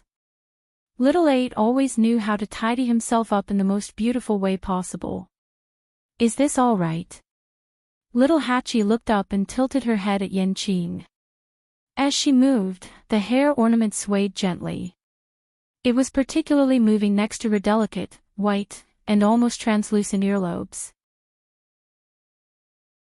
At this time, the tiredness between her eyebrows had dissipated, and the faint redness on her cheeks had faded a lot. Only his eyes were still shining brightly. Yenqing's heart seemed to be hit by something. He met her eyes.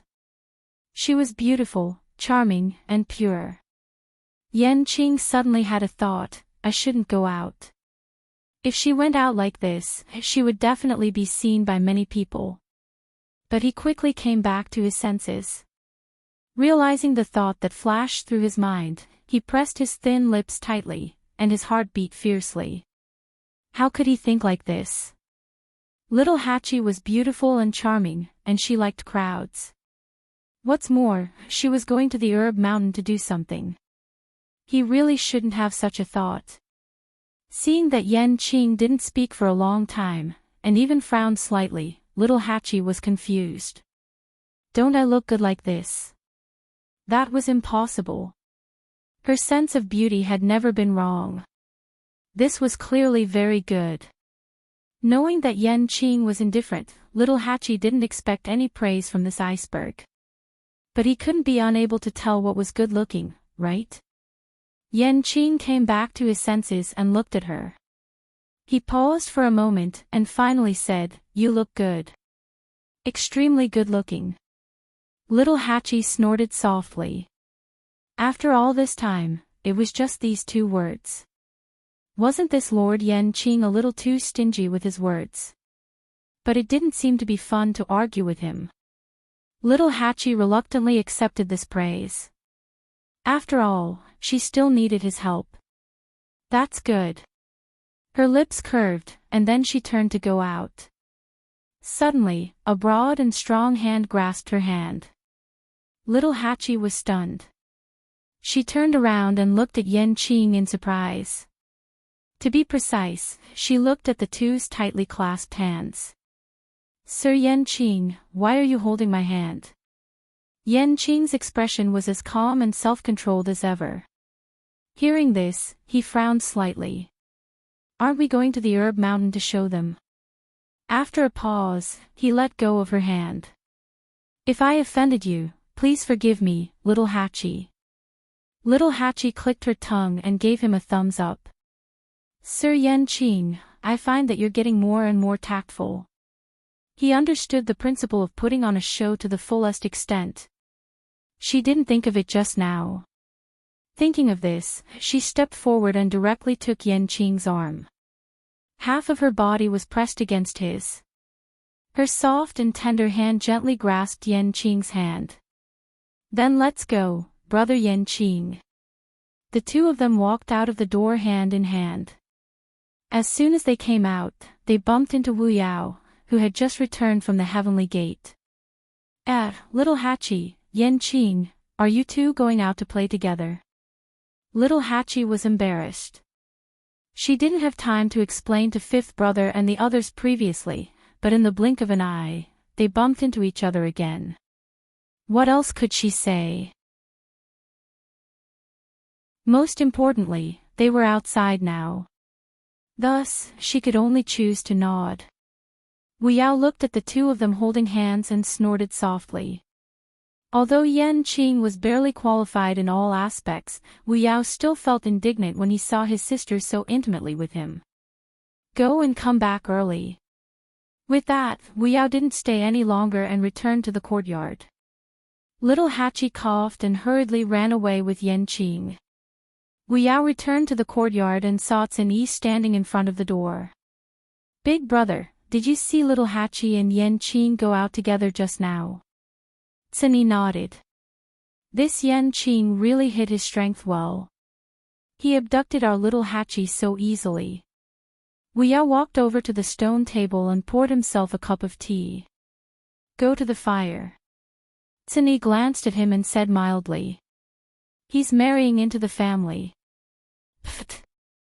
Wu Yao spat out a mouthful of tea. He looked at Xin Yi in shock. Then, this shock gradually turned into admiration. No wonder Big Brother didn't have any reaction earlier. So he was waiting here. Marrying into the family. Will His Highness the Holy Sun agree? Yan Qing was that person's right-hand man. An extremely faint smile flashed through Xin Yi's indifferent and narrow eyes, disappearing in an instant. Of course.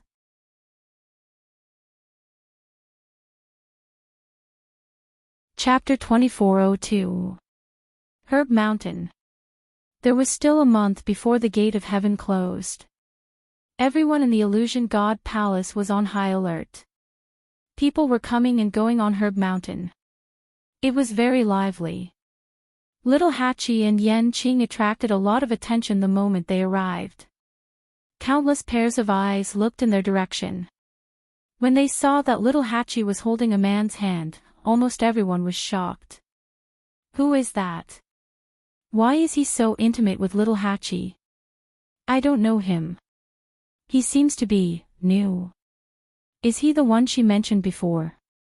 Her sweetheart. Is there really one? That man seems to be Her Eminence. He's so young. All kinds of discussions could be heard. Little Hachi was very satisfied. She pulled Yan Qing's hand. Yan Qing immediately understood and bowed slightly. Little Hachi moved closer to his ear and laughed softly. Brother Yan Qing, look, you're really something. As she spoke, her warm breath fell on his ears and neck, making him feel scalding hot. Yan Qing's Adam's apple bobbed, but he didn't say anything. Little Hachi didn't expect him to say anything. After all, she was in charge of praising people. Let's go over there. There are a few kinds of herbs that need to be collected. Little Hachi was indeed very close to him. When she spoke, Yan Qing could even feel her soft lips brushing against his. He nodded slightly. Okay. Little Hachi smiled. Big brother Yan Qing looks like he's so well behaved. She suddenly wanted to pinch his face and see if the iceberg would melt. Little Hachi hesitated for a moment, but in the end, she held back and pulled him towards a mountain peak. Now, she was very familiar with this place. She clearly remembered where the medicinal herbs were located and how much they were. So she could find whatever she wanted immediately. Yan Qing followed her obediently. The voices of the two were very soft, and the bystanders could hardly hear them. Therefore, this interaction of whispering was an extremely intimate display of affection in the eyes of the bystanders. Many young men were heartbroken. Looks like little Hachi really likes that person. She's actually willing to be so close to him. That man doesn't look ordinary either. No wonder she was willing to reject Liang He for him. Forget it, forget it. Let's worry more about ourselves. There's not much time left. Xu Jing stood by the stream and frowned slightly as he looked at the boundary not far ahead.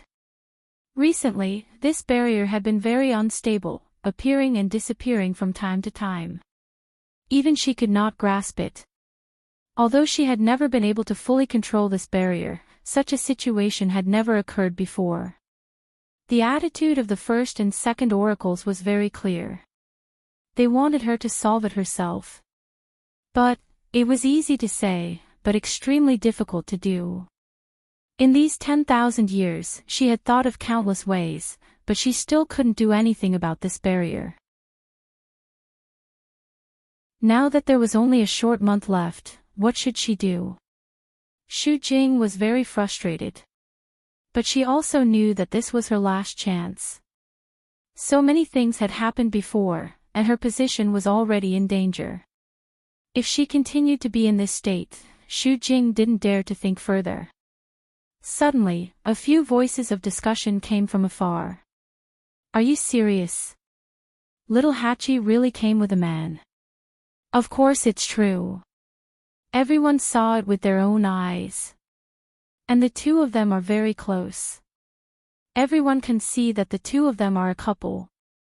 I remember that the man is called Enchanting. I heard that he has the same name as the divine general of the left by the emperor's side. I took a look from afar just now. That person is indeed a venerable god expert, and he's extremely young. It can be said that he has a bright future. Ordinary people really can't compare to him. Standing beside little Hachi, they are indeed very compatible. Xu Jing frowned and looked up. The people who were talking were just passing by and didn't come close. But when they spoke, they didn't deliberately lower their voices, so even though they were still some distance away, Xu Jing could still hear them very clearly. Now, whenever she heard little Hachi's name, she would be very annoyed. Previously, due to that person's words, Xu Jing had been holding back and didn't find trouble with little Hachi. But now, she had delivered herself to her door and even dared to show off with that person with the same name. This was too much. Xu Jing's face turned cold, and she walked toward the rolling mountains ahead. Little Hachi was standing in front of a swamp with Enchanting. Above the swamp, white reeds that were as tall as a person fluttered in the wind. Little Hachi stood by the shore and suddenly sighed. Sigh. I miss Shifang so much. Enchanting looked at her. What's wrong? Little Hachi raised her hand and pointed forward. The celestial vine is buried below. I have to go down and dig it out myself. In the past, it was Shifang who did this. In fact, it wasn't that little Hachi hadn't done this kind of thing before. After all, when she was in Peach Blossom Dock, she and Shifang were in a mess in order to process all the medicinal herbs. However, if there was a second choice, little Hachi would still try her best to avoid it. In the past, Shifang was her second choice. But now, she looked at Enchanting. Enchanting immediately understood what she meant. I'll help you. Little Hachi immediately acted coquettishly. Brother Enchanting is the best. Enchanting didn't say anything and turned to walk into the depths of the reed marsh. At this moment, a mocking voice sounded. You even have to trouble others for such a small matter. Do you deserve to be called a celestial physician? Enchanting stopped in his tracks and frowned. Little Hachi turned around. Sigh, why is it this person again? Eighth Oracle, are you waiting for me every day?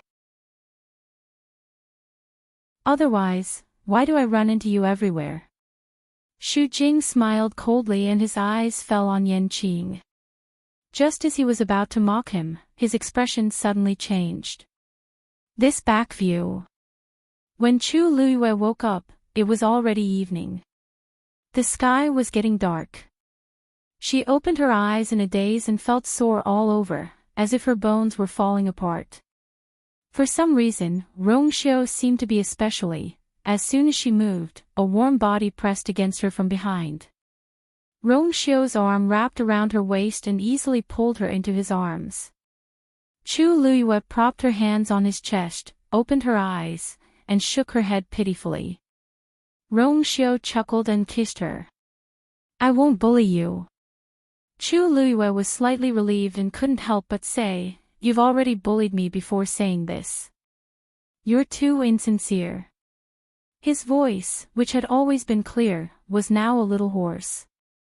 Rongxiu's eyes deepened and his thin lips curved slightly. How do you know that it's over and that I didn't stop out of kindness? Chu Luiyue suddenly blushed. This man, however, Rongxiu was a man of his words. After being intimate for a while, he carried her and got up to take a bath. However, he didn't stay for too long and went out. After Chu Luiyue cleaned up and returned to the bedroom, she found that Rongxiu had already sat down. There was a chess game in front of him. When he heard the sound, he looked up. The bright light reflected in the depths of his eyes that were as deep as the sea. Come. Digression, 6:00 in the evening. The closest comment to the truth appeared in the comment section. I'm also a little surprised.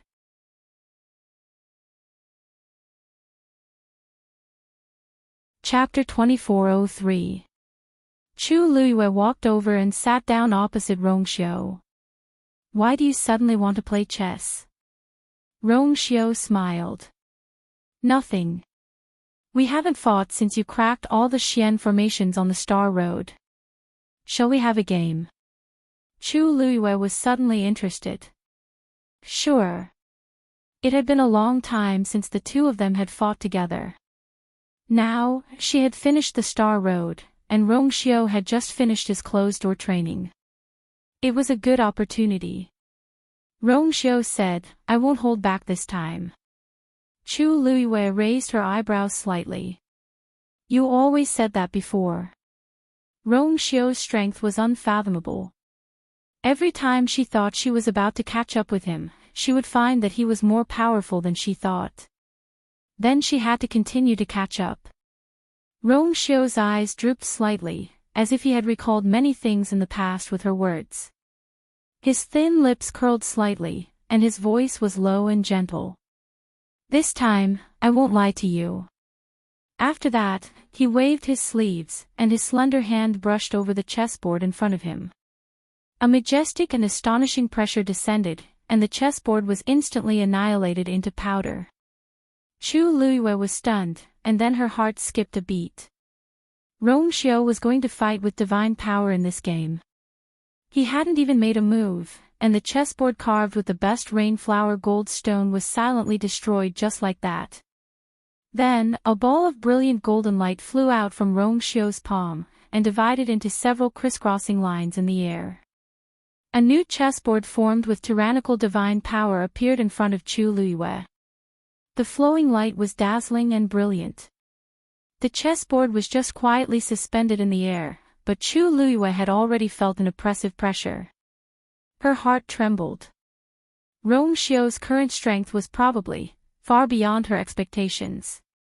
You first. Rongxiu said. Chu Luiyue gently nodded. With a flick of his finger, a stream of reddish gold light flew out. However, before this stream of light could condense into a chess piece on the chessboard, it was silently killed by the brilliant golden chessboard. Chu Luiyue's pupils shrank. She knew that Rongxiu intended to spar, so although she did not use her full strength, she still used half of her strength. Unexpectedly, he couldn't even get close to the chessboard. She lifted her gaze slightly and glanced at Rongxiu. There was a faint smile on his lips. I've already said that I won't hold back this time.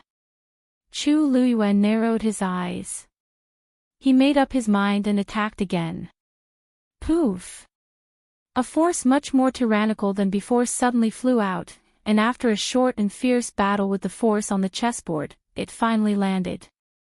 With this, Chu Luiyue finally succeeded in taking this step. However, Chu Luiyue subconsciously sat up straight. Her shoulders were ramrod straight, and she held her breath in concentration. At this moment, she finally understood the meaning of Rongxiu's words. He was serious. This was only the first step, and it was already so difficult. One could imagine that there would be an extremely fierce battle after this. Thinking of this, Chu Luiyue's heart raced a few times. Amidst her nervousness, there was also some excitement. That was the strong desire to battle that would only arise when facing a strong opponent. Rongxiu looked at her and saw the faint brilliance in her eyes. It's your turn. Chu Luiyue raised her chin.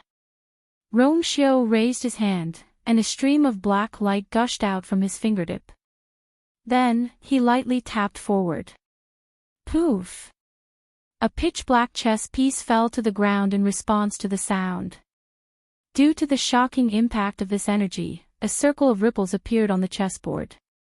Chu Luiyue looked at the chess piece in shock.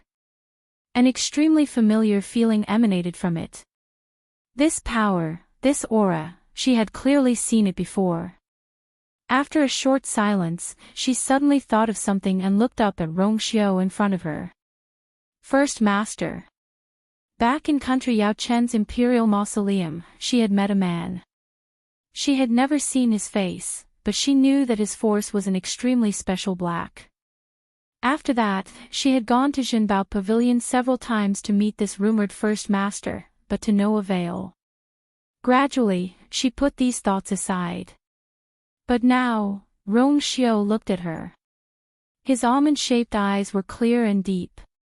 She had always been extremely intelligent and understood everything at once. He chuckled and said, "That's right. When I gave you the Black Pyramid back then, I told you that it belonged to my wife." Chu Liuyue's heart instantly surged with tempestuous waves. He admitted it. That's right, the Black Pyramid sealed her memories in the Divine Ruins world, so it naturally belonged to her. Wife, so the wife he mentioned back then was herself. Chu Liuyue's lips moved slightly. Countless scenes flashed through her mind, and it was incomparably chaotic. She had too many things to say and too many questions to ask, but now, facing Rong Xiu, she suddenly couldn't say a word. It was as if something was stuck in her throat, and she couldn't move it. She realized that she seemed to have overlooked many important things, but for a moment, she couldn't distinguish them. This news was too shocking for her, and it caused her mind to be in a mess. After a long time, she finally thought of something and muttered softly, "That's right. The Holy Son of the Yuntian Tower originally had 2 divine bodies." This also meant that Rong Xiu had 2 divine powers in his body at the same time. In fact, it wasn't that Chu Liyue didn't have any doubts in her heart. However, because the power and aura of the Great Master were very unfamiliar and very different from Rong Xiu's, she quickly rejected this guess and didn't think too much about it afterward. Who knew? Looking at the black chess piece on the chessboard, Chu Liyue's lips moved and finally asked. "So, you were the one who specially placed my remnant soul and memories in the Imperial tomb of Yaoqin." This was the only way to explain everything that had happened before. Rong Xiu's phoenix eyes were deep. "After this game, I will tell you the answer." Herb Mountain. The figure quickly disappeared into the reeds. Xu Jing's heart was beating wildly. He immediately stepped forward and said, "Wait." That figure was really similar. A hand suddenly stretched out from the side and blocked in front of Xu Jing. Little Hachi raised her eyebrows slightly and looked at Xu Jing with a faint smile. "Eighth Oracle, what are you doing?" "Brother Yan Qing is helping me find the cactus vine." "Why are you calling him?" Little Hachi asked while looking at Xu Jing. Something was wrong. Xu Jing's current expression and mood were very strange. She had dealt with Xu Jing many times, but she had never seen her behave like this. More importantly, Xu Jing was obviously acting like this after seeing Yan Qing. What was she doing? Was she angry? Angry? No. Xu Jing's eyes clearly showed that she was looking at a very familiar person. At this moment, Xu Jing was anxious in her heart. When she heard Little Eight shout out those words, she was even more enraged. He slapped Little Hachi's hand away and scolded coldly, "I don't want to argue with you today. If you know what's good for you, behave yourself."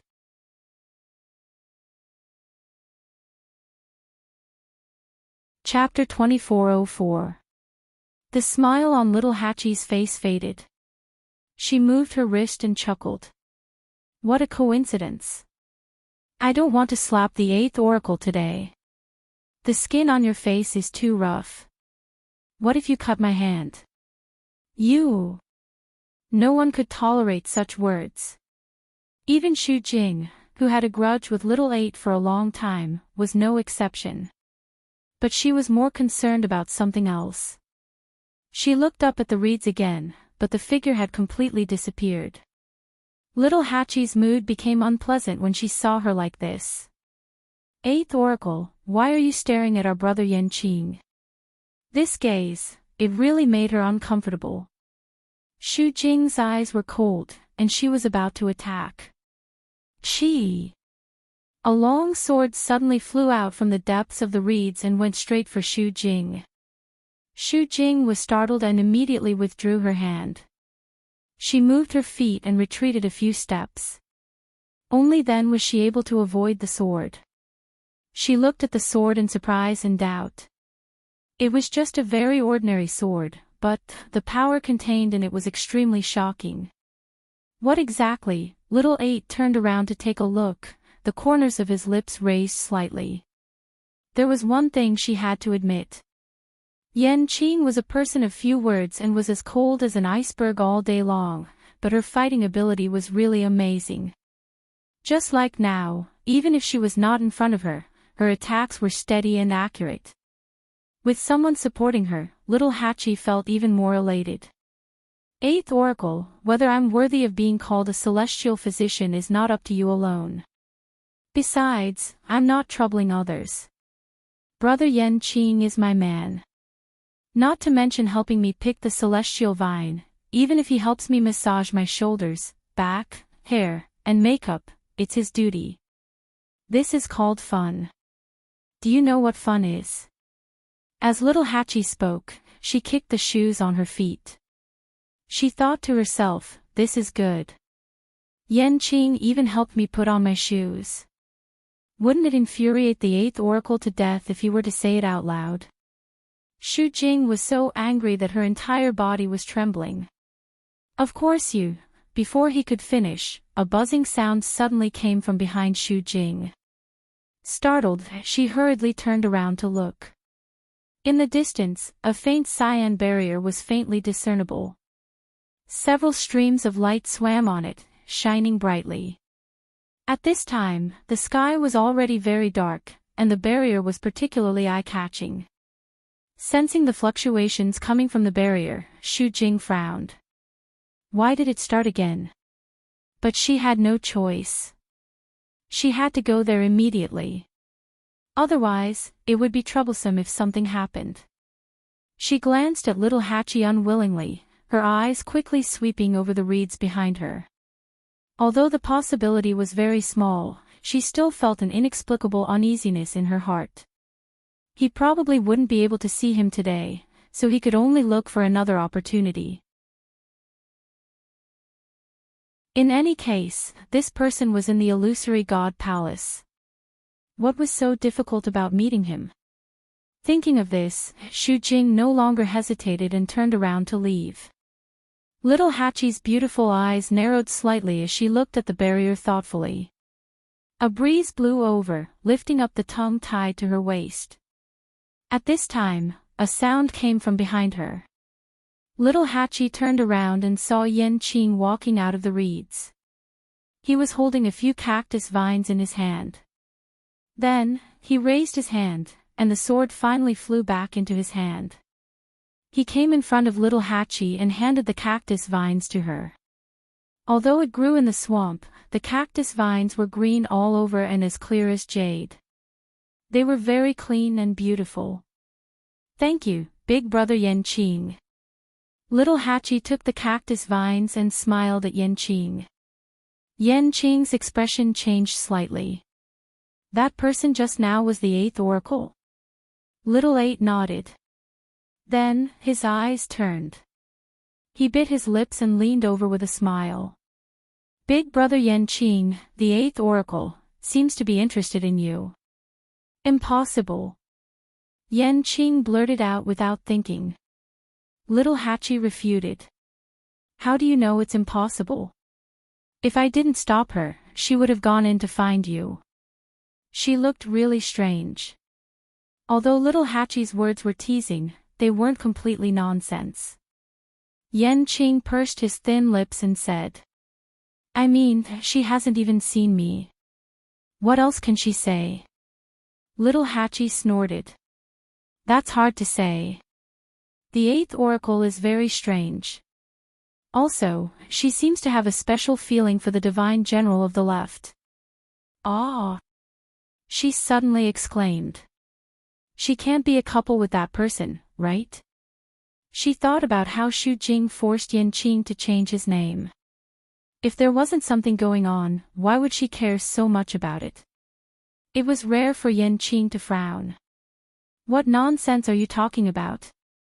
I'm not talking nonsense. Little Hachi's red lips curled. You didn't see how protective she was of the divine general of the left that day. Both their words and expressions were very intimate. What if there is something going on between them? If I offend her, won't I offend the divine general of the left as well? Yan Qing looked at her. You're still worried about this? If she was afraid, she wouldn't have slapped Xu Jing. Little Hachi glared at him. Of course I'm afraid. I heard that the divine general of the left is very powerful. If he comes to find trouble with me. He won't. Yan Qing interrupted her. Little Hachi snorted. Who knows? Speaking of this, she suddenly looked at Yan Qing and asked. Who is prettier, me or Xu Jing? Yan Qing paused. Little Hachi pushed him gently. Tell me. Yan Qing said concisely. You. Only then did Little Eight smile again as he gently touched his face. I think so too.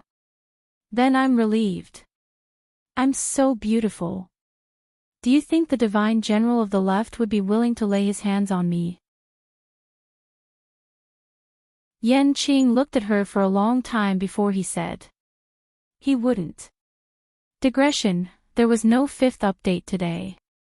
Once the weather became hot, the skin on her hands began to peel. It hurt to type. When she wrote the third update, she felt that she had taken a step toward the ending. She was a little reluctant. She even wanted Rong Xiu to continue to hide the truth. But the truth would come out eventually. The author didn't say so much because she wanted to be lazy. No. Humph. Asterisk, asterisk, caret asterisk, asterisk.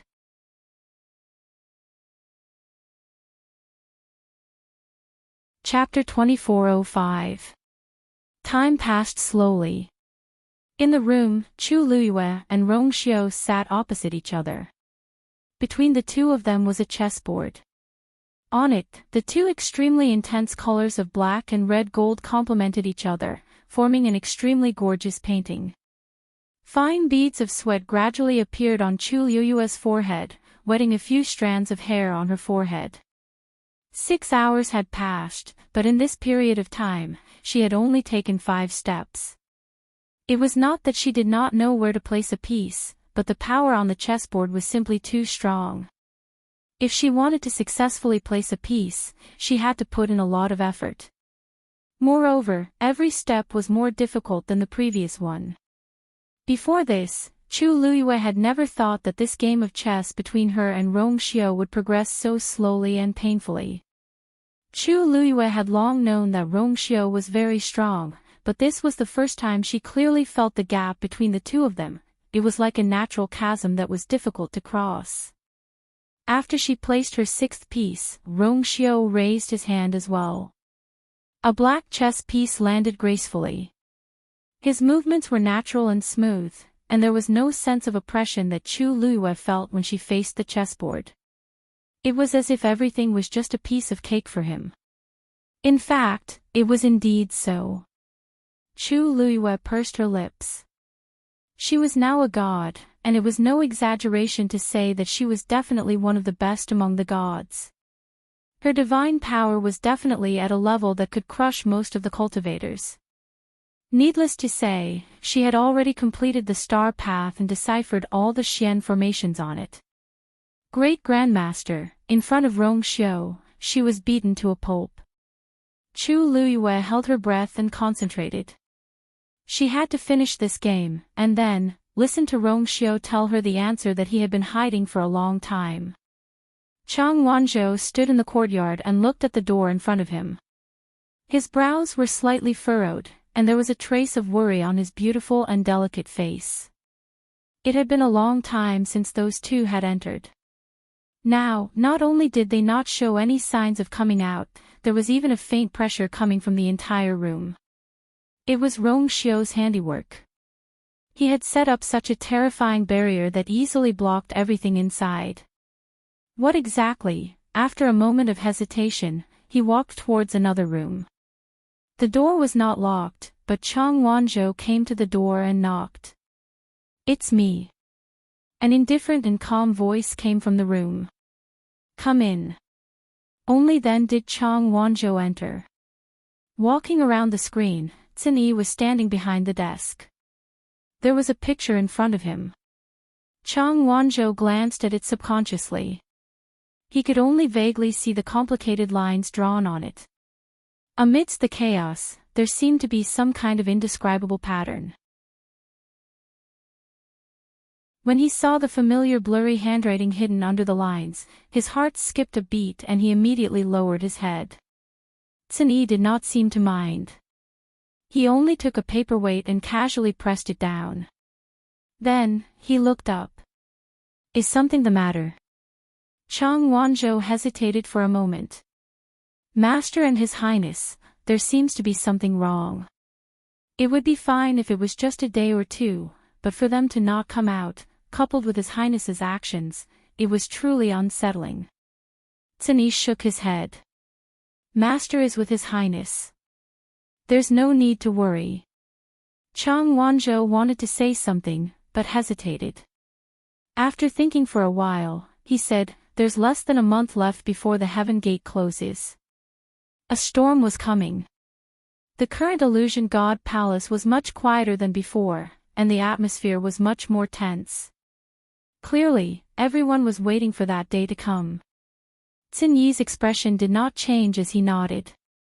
"It's indeed soon. Master and His Highness have their own plans. There's no need for us to worry. As for you, how have you been?" Chang Wanzhou rubbed his forehead. "Everything is going well." Xin Yi didn't seem surprised. Ever since the seal was removed, Chang Wanzhou had completely absorbed the evil frost energy in his body, and he had broken through to the Supreme God realm. To the current Chang Wanzhou, cultivation was an extremely simple matter. As long as nothing went wrong, there was nothing to worry about. It's fine as long as you know what you're doing. However, don't go out during this period of time. Just stay here and cultivate. Yes. Chang Wanzhou replied. Then, he thought of something and pursed his lips. "I heard that when the Heaven Gate closes, all the divine envoys will appear. At that time, the first divine envoy of the Illusion God Palace should also. He's already out." Xin Yi lowered his head and looked at the picture in front of him. Chang Wanzhou was shocked. "What? Then why isn't there any news outside?" He had been keeping an eye out for news during this period of time, but he didn't hear any related rumors. Xin Yi's lips curled into an extremely faint smile. There seemed to be a dark glint in the depths of his narrow and indifferent eyes. He went to the Illusion God Sea. "You naturally don't know." Chang Wanzhou immediately understood, but when he heard the words, Illusion God Sea, he looked at Xin Yi hesitantly. "Then, when do you plan to go?" Xin Yi paused, but he didn't answer his question. "Is Shijing still in the lightning pool?" Chang Wanzhou nodded. "He used to come back every day, but since 3 days ago, he has been staying there and hasn't come back." "It's only right," Xin Yi said. Chang Wanzhou didn't reply. After a while, Xin Yi said, "Go back and rest. You don't have to worry about these things. There might be a lot of things waiting for you to do in the future." Chang Wanzhou's eyes flickered. He touched the Tuanshinzi at his waist and said, "All right." "Yes." Xu Jing quickly returned and came in front of the light blue barrier again with a frown. The abnormal fluctuation just now had dissipated. It was as if nothing had happened. But, she clearly knew that it wasn't the case. Xu Jing was in a terrible mood. This barrier was unpredictable and would have problems from time to time. It always made her feel like she was being toyed with. She became even more frustrated when she thought of the attitude of the first and second divine emissaries. Now, she had to admit that she couldn't solve this problem with her own strength. Thinking of this, she made up her mind and turned to leave. Not only this barrier, but also the divine general of the left. Even though she felt that it was impossible, she still wanted to confirm it herself. Yu Qian was on Divine Beast Mountain. This was the first time he went out since he was publicly punished by the first divine emissary. The divine beasts on the mountain seemed to have sensed his cold mood and didn't dare to approach him. Yu Qian walked alone in the forest. As he walked, he thought about some things that had happened recently. He was a bit angry and unwilling to accept the first divine emissary. No matter what, he was still the second divine emissary. Although his status was slightly lower than the first divine emissary, how could Yu Qian not have any complaints after kneeling in public for 3 days and 3 nights? These years, the first divine emissary didn't do anything. He personally took care of all the affairs of the illusion god palace. But now, he was punished like this just because he asked one more question. Yu Qian's eyes darkened.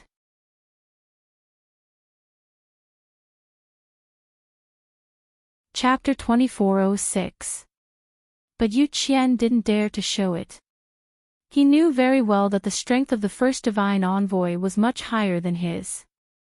More importantly, the first divine envoy was the most valued and trusted person of the divine master.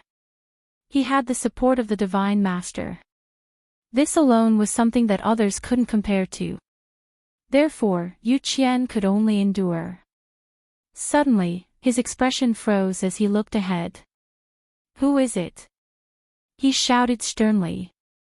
A tall figure walked out of the forest. It was a young man with a strong and tall figure. He was even half a head taller than Yu Qian. He had a strong appearance and an outstanding temperament. It was an unfamiliar face.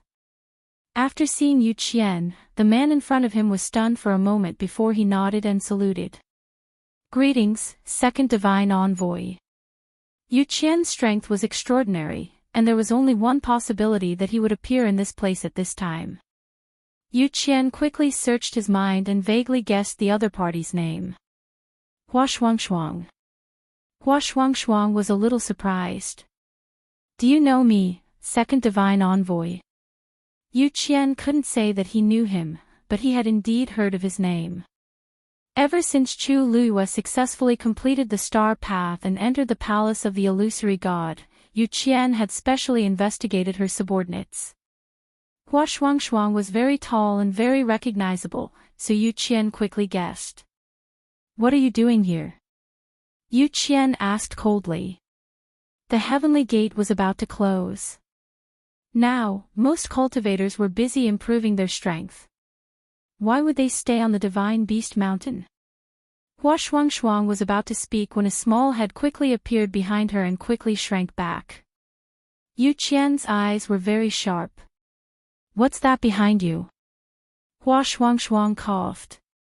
"It's nothing. It's just a little guy." "Little guy," Yu Qian suddenly laughed. "Wind-stepping tiger." Hua Shuangshuang's heart skipped a beat.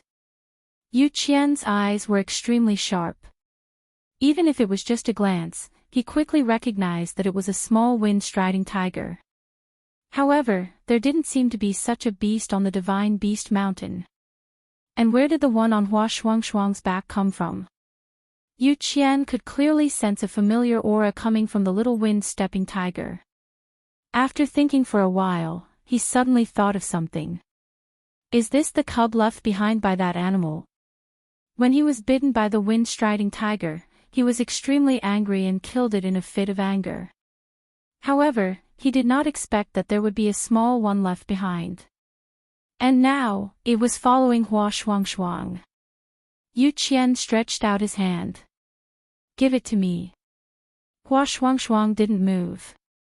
He knew all too well what the Yu Qian wanted to do. The little thing was lying on his back. It seemed to have sensed the dangerous aura coming from Yu Qian and was trembling.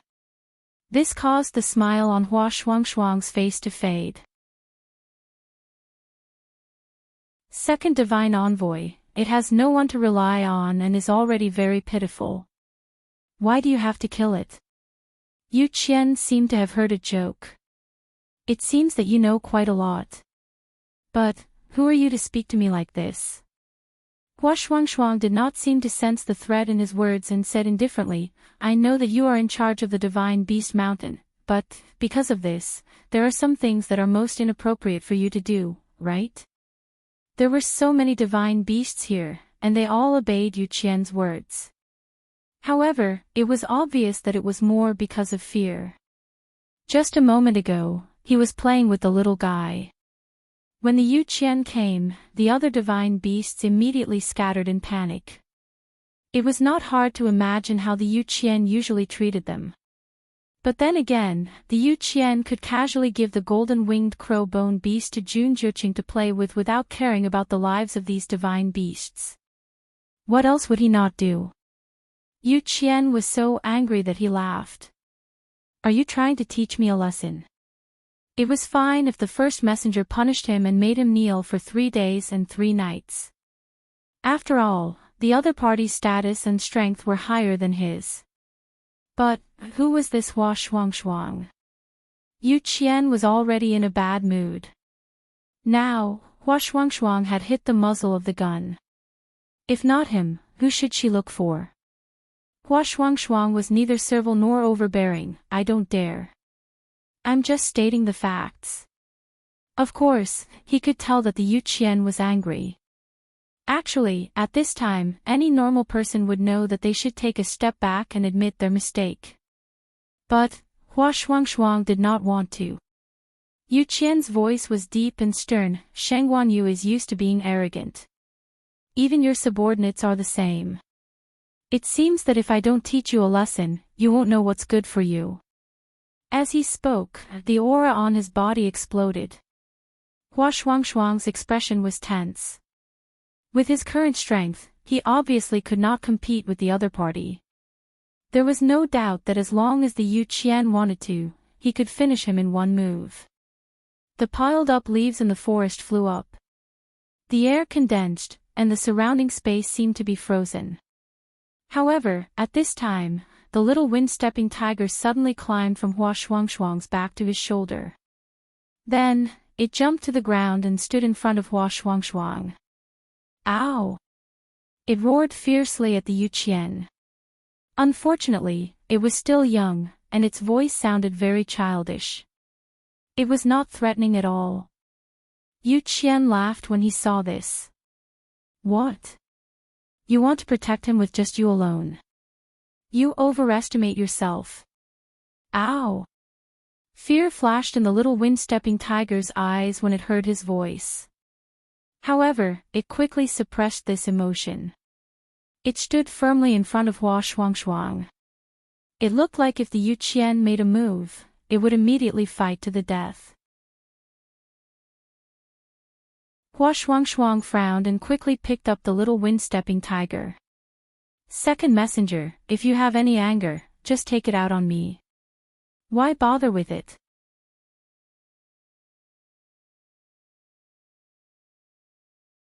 Chapter 2407. Yu Qian didn't think much of it. After all, he didn't care about both humans and beasts. He couldn't do anything to the first divine emissary, but how could he not punish Hua Shuangshuang? And this little bastard. Yu Qian rubbed the web between his thumb and forefinger. If he wanted to blame someone, he could only blame himself for being born in the wrong body. He had already killed the wind-striding tiger that bit him. This little one must be holding a grudge against him and wouldn't be able to be raised well. Since that was the case, he had to settle this once and for all. Therefore, Yu Qian's attitude was very firm. He glanced at Hua Shuangshuang and sneered, how strange. Speaking of which, it's not even your contracted divine beast. Why are you doing this for it? He had thought that Hua Shuangshuang was doing this because she had a contract with the wind-striding tiger. But after taking a closer look, he realized that wasn't the case. Hua Shuangshuang's actions were even more laughable in Yu Qian's eyes. A-oh! The little wind-striding tiger roared at Yu Qian again. Hua Shuangshuang stroked its head comfortingly and said, although we don't have a contract, a magical beast's life is still a life. These magical beasts were close to him, so he naturally saw them as friends. Ridiculous. A powerful and terrifying aura gathered in Yu Qian's palm. However, just as he was about to make a move, a clear cry suddenly came from the depths of the forest. Screech! Yu Qian frowned and looked over. A golden-winged skeletal beast flew over and blocked in front of Hua Shuangshuang without hesitation. The feathers on its body fluttered as it stared at Yu Qian as if it was looking at an enemy. Yu Qian looked at it and recognized that it was the one he had given to Jun Jiuqing. He knew that the golden-winged skeletal beast was saved by Hua Shuangshuang, but he didn't expect that it would be willing to go against him for Hua Shuangshuang. It had been raised by him on mythological Beast Mountain for the past few years. Yu Qian just opened his mouth when he suddenly paused. His expression turned serious as he looked behind Hua Shuangshuang. A pair of eyes filled with hostility suddenly appeared in the forest. Then, a second pair, a third pair. A rustling sound was heard. The mythological beasts that had just escaped had all returned at this time. They all came to Hua Shuangshuang's side and confronted the Yu Qian from afar. Strands of piercingly cold killing intent swept over, causing Yu Qian to be both shocked and furious.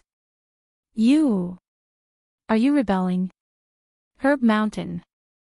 After picking the rest of the herbs, Little Hachi pulled Enchanting back. Little Hachi was in a good mood. Today, she had completed her mission of pretending to be lovey-dovey and made Xu Jing suffer a setback. On the way, she chatted a lot with Enchanting. Enchanting, on the other hand, was as silent as ever.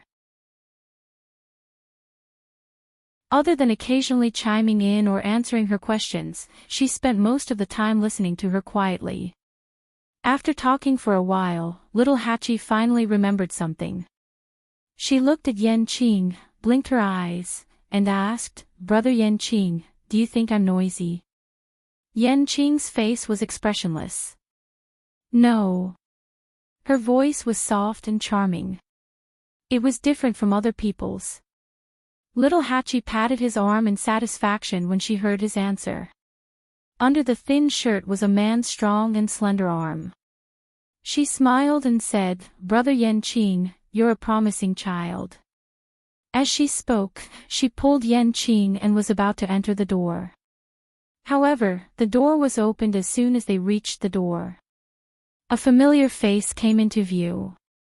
They looked at each other. Yuemo looked at the two people standing in front of the door in shock. Little Hachi had just returned.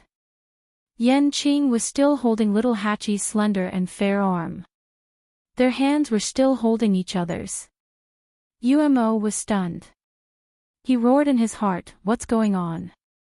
Who could tell him what had happened in this short period of time? Enchanting, this brat, actually held the girl's hand.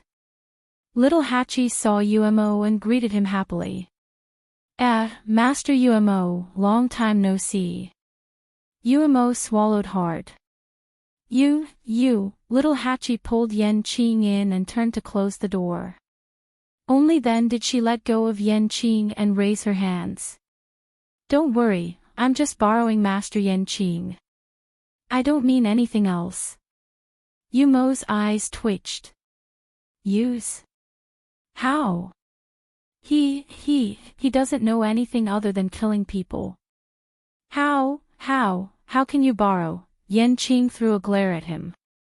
Unfortunately, Yuemo was too shocked at this time and didn't notice the threat at all. Little Hachi smiled and winked at Yuemo. "Of course, I know that Master Enchanting is very powerful, but he's also a man. He's very useful as a shield." Yuemo was dumbfounded. What did she mean? He suddenly thought of something and looked at Enchanting. His eyes swept over Enchanting with suspicion and shock. "No way, right?"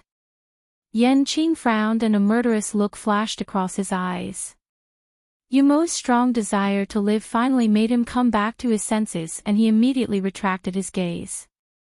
Little Hachi had already walked into the courtyard. Master and His Highness haven't come out yet.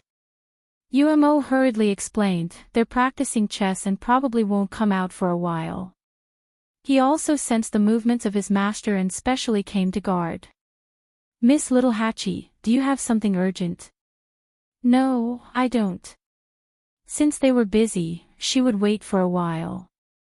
Little Hatchie finished speaking and said goodbye to the two and returned to her room. Umo didn't rush to Yenching until her figure completely disappeared behind the door. He tried to suppress his excitement and said, Brother. You're giving in. Digression, 6 p.m.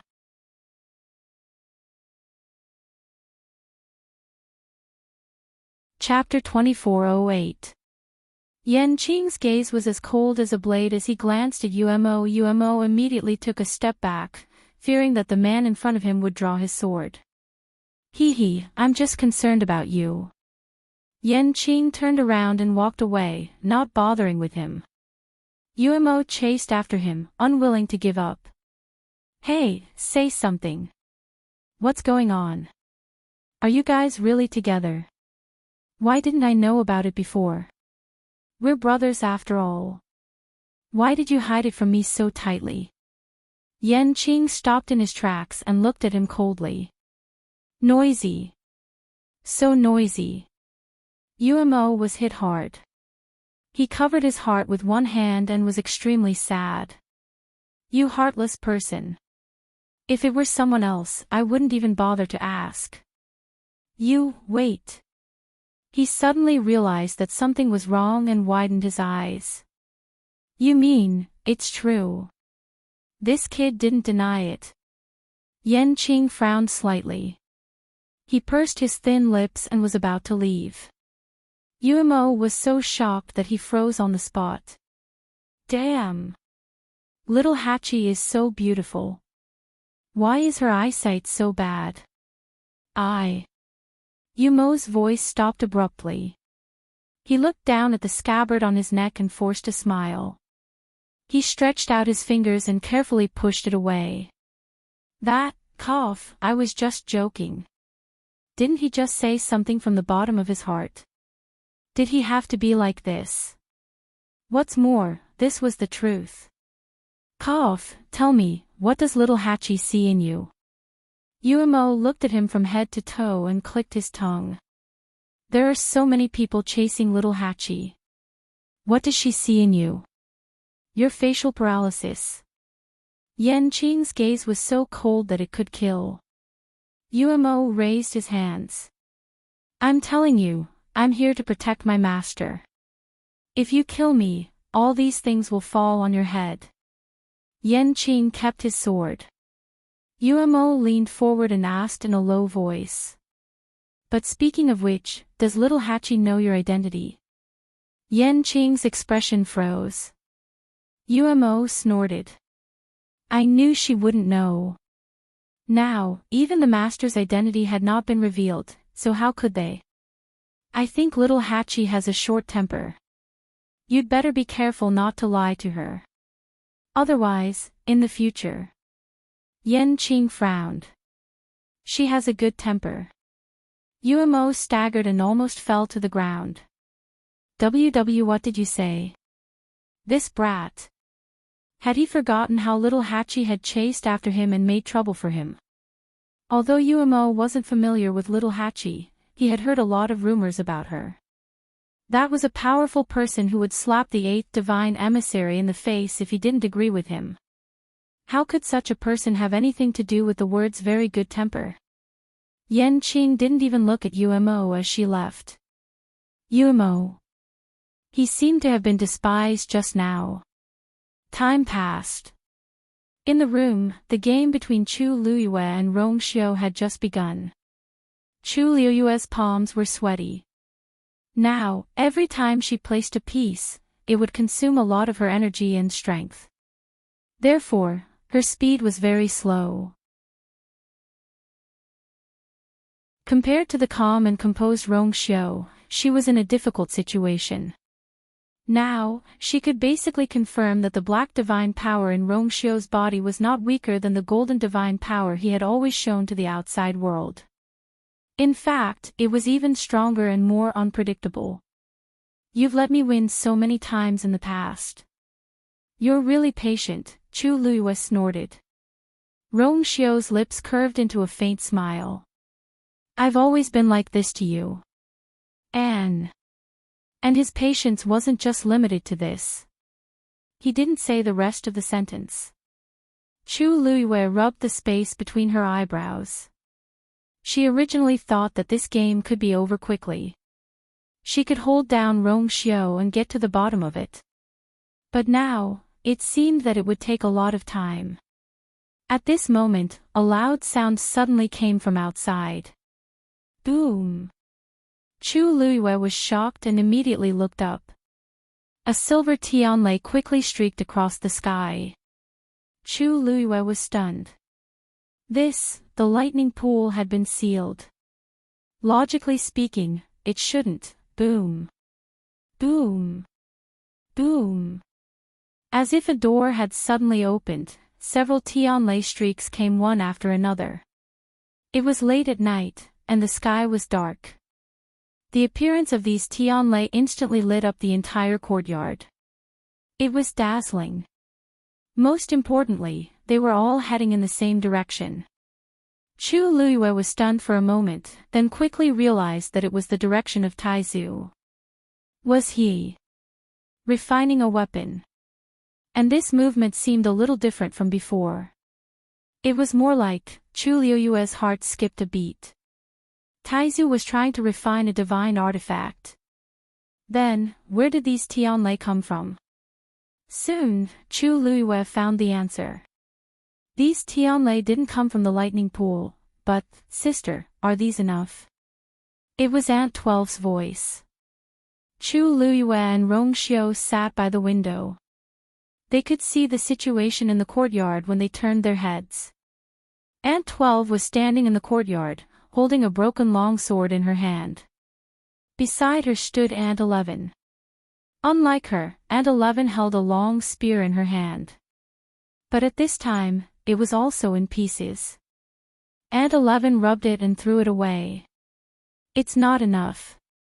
Senior Tang Ku said before that divine artifacts are different from ordinary emperor and venerable artifacts. The amount of tianlei needed is very shocking. This is nothing. Aunt 11 nodded obediently. Oh. She rolled the broken sword in her hand into a ball and gently placed it beside her feet. Then, she took out a saber. Crack!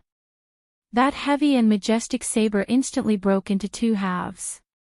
Aunt 12 waved her hand, and several silver tianlei gushed out and went straight ahead.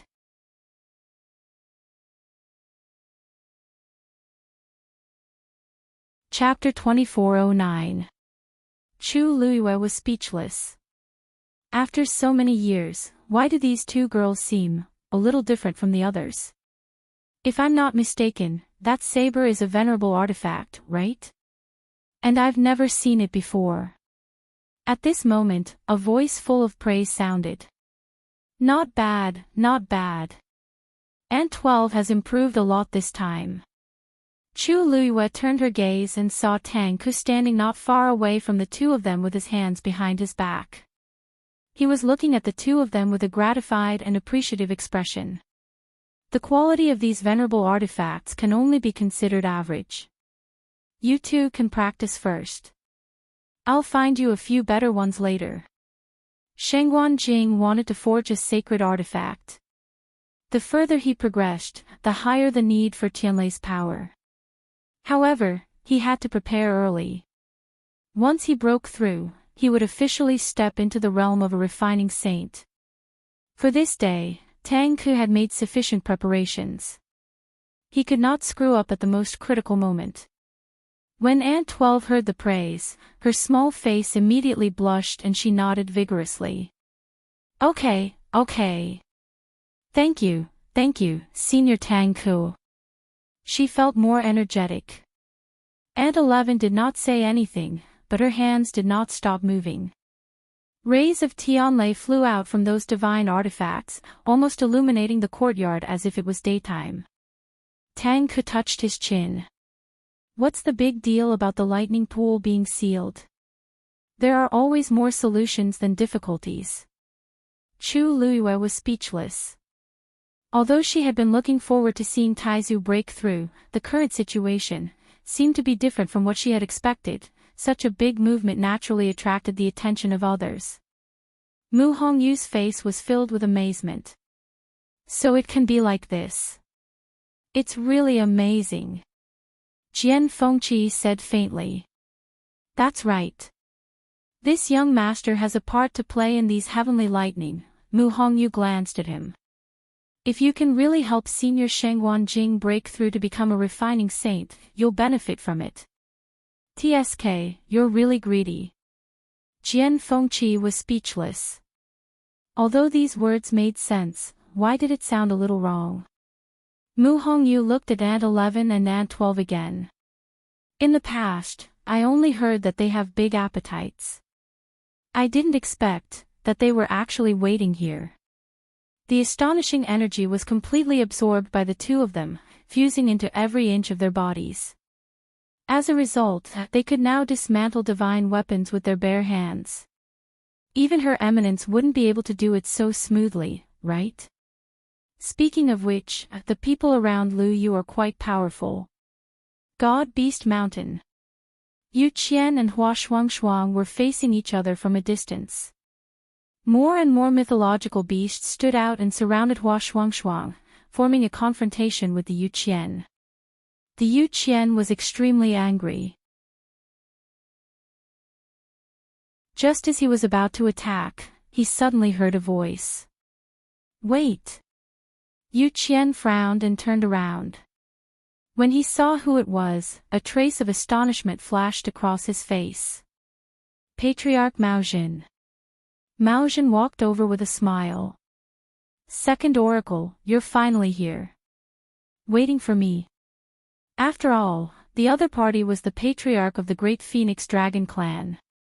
Yu Qian's attitude was still considered polite. Patriarch Mao Jin, are you looking for me? Of course.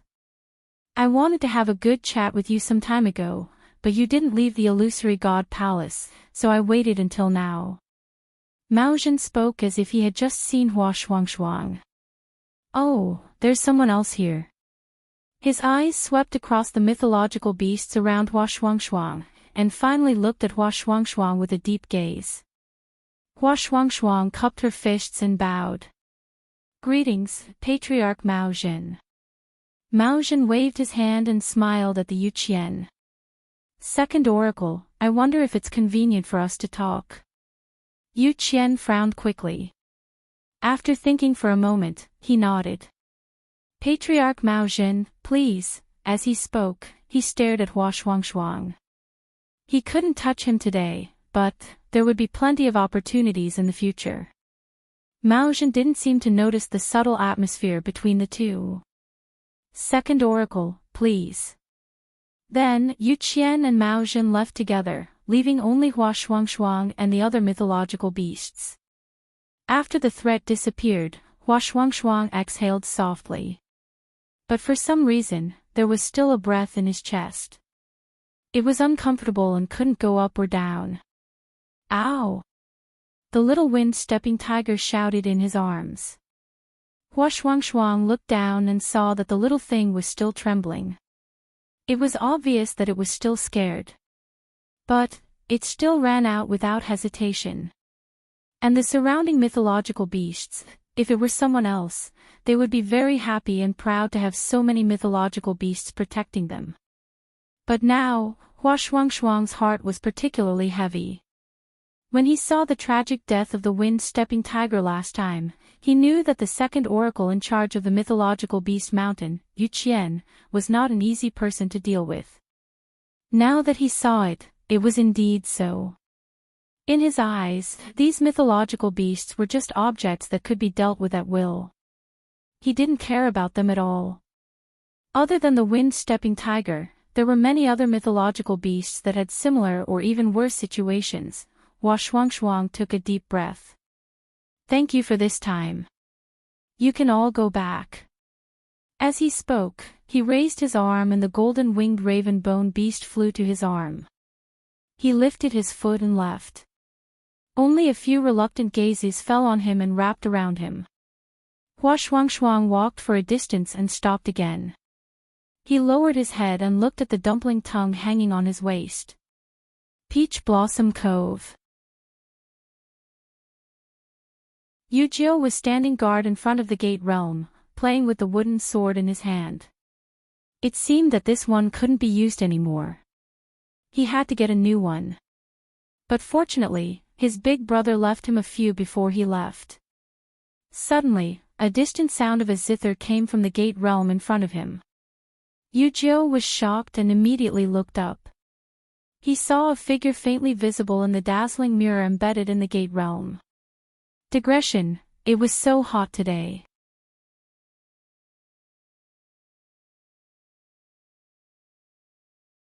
Chapter 24:10. It was the figure of a woman. The light was blurry, and he could only vaguely make out a rough outline. Yujio's heart skipped a beat. He subconsciously tightened his grip on the wooden sword in his hand and stared at it. Ever since this mirror appeared in the gate realm, this was the first time something like this had happened. He stared at the figure without blinking, trying to figure it out. Unfortunately, the scene was too vague, and he couldn't tell what it was. A faint pressure gradually spread out, and it even made Yujio feel a deep sense of reverence in his heart. This is, however, in just a moment, the figure gradually dissipated. The dazzling light on the mirror shrouded over again, covering everything. It was as if everything was normal. However, Yujio couldn't relax. He had never felt such a shocking pressure before. How could there be such a figure in the mirror? And who was that person? Yujio was a little uneasy. However, for a long time, that scene didn't appear again. After a long time, he finally exhaled softly and looked back. On the horizon, a silver bridge stretched across the sky. It was quiet, majestic, and sacred. More and more Tianlei gathered. Shengguan Jing stood in the air. In front of him, there was a saber floating quietly. It was a long saber made of dark green copper. The blade was about 3 fingers wide and 1 finger thick. There was a groove on the back of the saber. At this moment, countless silver Tianlei came one after another and poured into the long saber in his hand. Sparks flew everywhere, and thunder rumbled. Shengguan Jing held his breath and stared at the long saber in front of him with full concentration, afraid that there would be a mistake. Originally, he thought that with the lightning pool sealed, there was no hope for this breakthrough. He didn't expect Ant 11 and Ant 12 to come and help. Also, there was Tang Ku. With so many external forces helping him, if he still couldn't succeed this time, then he really wouldn't have the face to face everyone. Everything had been going smoothly before. Now, there was only the most crucial point left, which was to summon the power of a chaos holy jade and pour it into it to refine into a saint. This step was easy to say, but it was extremely difficult to actually carry out. There were definitely many venerables in the Illusion God Palace. However, after so many years, there were very few who succeeded. Therefore, Shengguan Jing was extremely nervous. He raised his eyes and looked at the illusory God Palace that stood at the end of the horizon. Success or failure, it all depended on this. Then, he held the saber with both hands and poured the God power in his body into it. Chi! A glowing light suddenly flew out of the palace of illusory God, piercing through the dark sky and heading straight for Shengguan Jing. It's almost done. Seeing this scene, Tang Ku waved her fist, unable to hide her excitement. He was a weapon refining saint, so he was naturally the clearest about this. This time, Shengguan Jing would definitely become a saint. The commotion attracted the attention of countless people. Swish! Swish! The sound of air being torn apart could be heard. Many people appeared one after another. They raised their heads and focused their gazes, following that streak of lustrous light. This is... Someone is refining a sacred artifact. This movement doesn't come from the illusory god palace. Looks like someone is about to break through to the weapon-refining saint realm. Wait, that direction, why does it look like? As the gate of heaven closed, everyone was in a state of extreme nervousness. Now that there was such a huge commotion, it naturally caused an uproar among the crowd. At this time, even the slightest movement would attract a lot of attention, let alone something as big as breaking through to the weapon-refining saint realm. For a moment, countless people looked at Sheng Wanjing following that streak of lustrous light. Soon, some sharp-eyed people recognized him. Isn't that Sheng Wanjing? The one who came up with Sheng Wanyu. He doesn't seem to have a bloodline totem. Why is he breaking through to the weapon-refining saint realm now? I heard that previously in the Divine Ruins world, he was an extremely top weapon-refining master. That's not right. Isn't the lightning pool already sealed? Where did those Tianlei come from? Sheng Wanjing's breakthrough made many people envious and shocked. Even the origin of these heavenly lightning bolts made them extremely curious and confused. Aunt 11 looked up and put away the divine artifact in her hand. It should be enough. Sister, is it enough? Aunt 12 asked uncertainly. Aunt 11 nodded affirmatively. Tang Ku also nodded in agreement. The number of Tianlei is enough. Now it's up to him. Since it had progressed to this step, there was no need to worry about the rest. Oh, okay. Aunt 12 obediently put away the items. She seemed to have sensed something and looked up. At this moment, the streak of lustrous light broke through the air and landed on the long saber in front of Sheng Wanjing. Boom! A loud noise was heard, and a powerful energy wave spread out in all directions. The streak of lustrous light instantly enveloped the saber. An indescribable aura began to surge out from it. Tang Ku was relieved. Sheng Wanjing's talent in weapon refining was indeed very amazing. His guidance during this period of time was not in vain. Now, finally, what's that? A soft voice suddenly came from the side. Tang Ku turned and saw Aunt 12 looking up in a daze.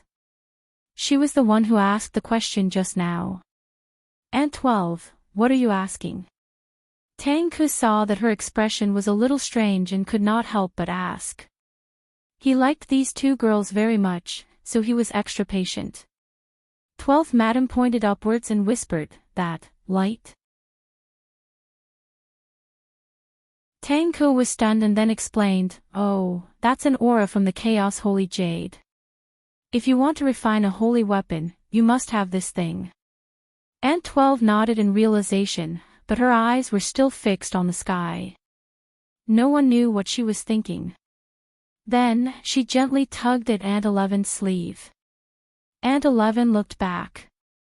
The two of them looked at each other.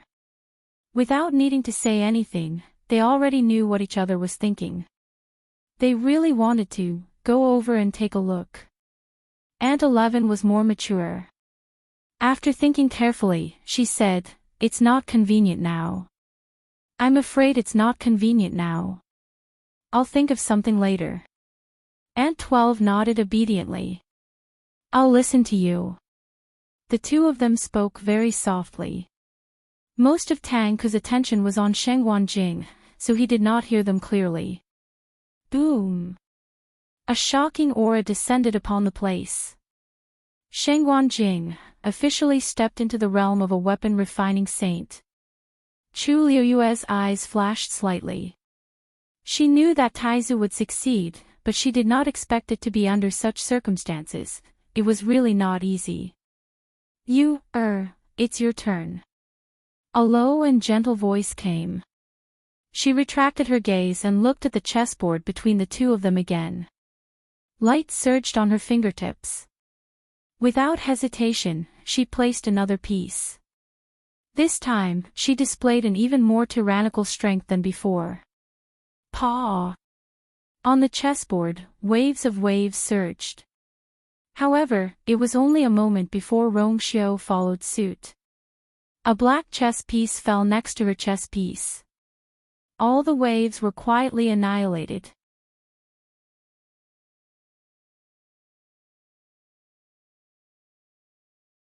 Chapter 24:11. Chu Luiyue pressed her forehead. It was the same thing again. Every move she made was actually stronger than the previous one. But it didn't affect Rongxiu at all. No matter how much power she displayed, he was able to quickly catch up and easily devour all of the energy waves she stirred up. This was an all-around suppression. Chu Luiyue had never felt like this before. It seemed that no matter what she did, she couldn't bridge the gap between the two of them. She had long known that the man in front of her had been hiding his strength intentionally or unintentionally, so she didn't dare to relax or neglect him. But now, Rongxiu saw that she didn't move for a long time and raised his eyebrows. Why? Don't you want to play? I'm destined to lose. Chu Luiyue said softly. Not only would she lose, but she would lose miserably. Even if the two of them had just started, she could already see the ending. Rongxiu looked at her quietly. The bright light outside the window shone on her face through the window. Her skin was like jade, and her eyes were like stars. She lowered her eyes slightly, and her thick and curly eyelashes fluttered slightly. After a while, she chuckled softly. Even if I lose, I have to be clear about it. Besides, she wouldn't admit defeat until the end.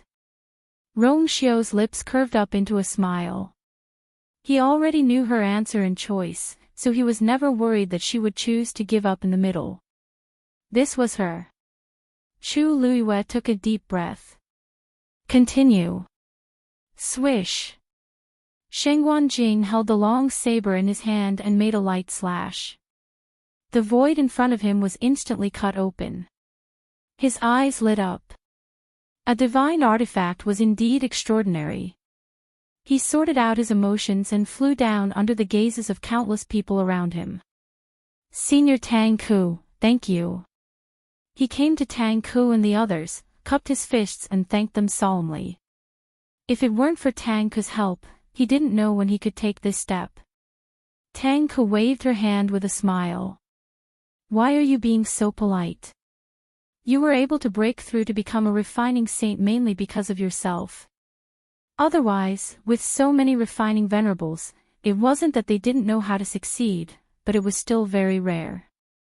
The guidance and help of others only played a supporting role. In the end, the most important thing was still the person. Even without him, Shengguan Jing would be able to break through to become a refining saint sooner or later. If you really want to thank someone, you should thank these two girls.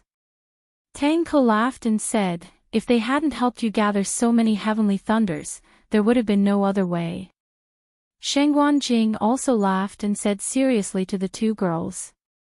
Aunt 11, Aunt 12, it's all thanks to you. 12 blushed and waved her hand. No, this was Master's Taizu. They were already very happy that they could do something to help. 11 said. This is what we should do, you don't have to be so polite. If you need the heavenly lightning in the future, just let me know. Over the years, the two of them had accumulated a lot of divine artifacts, and Tang Ku's inventory was also very shocking, so there was no need to worry even if the lightning pool was sealed. Shengguan Jing laughed and suddenly thought of something. It was indeed luck that I was able to succeed this time.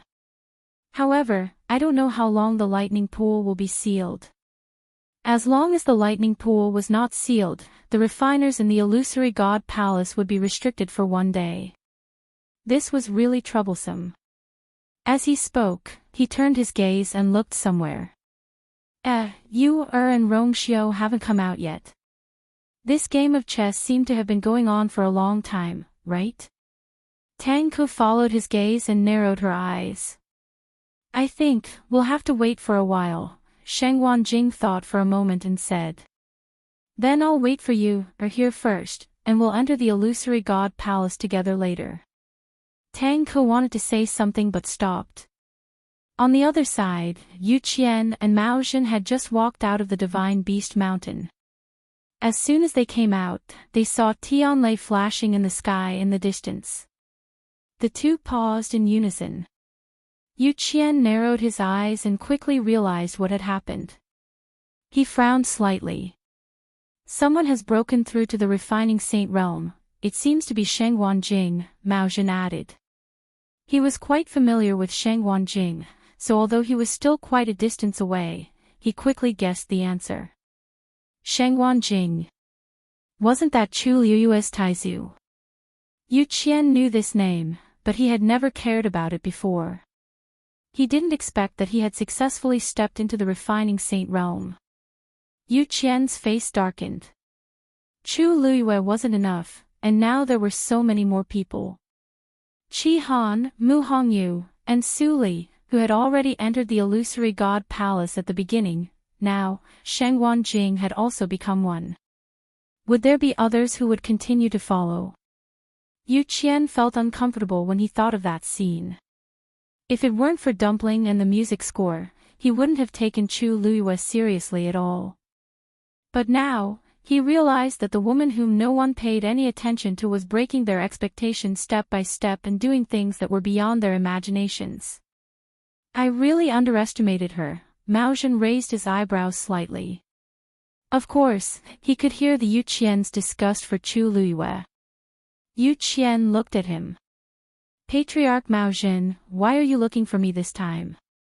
Mao Zhen was about to speak when a woman's voice suddenly sounded. Second Divine Envoy.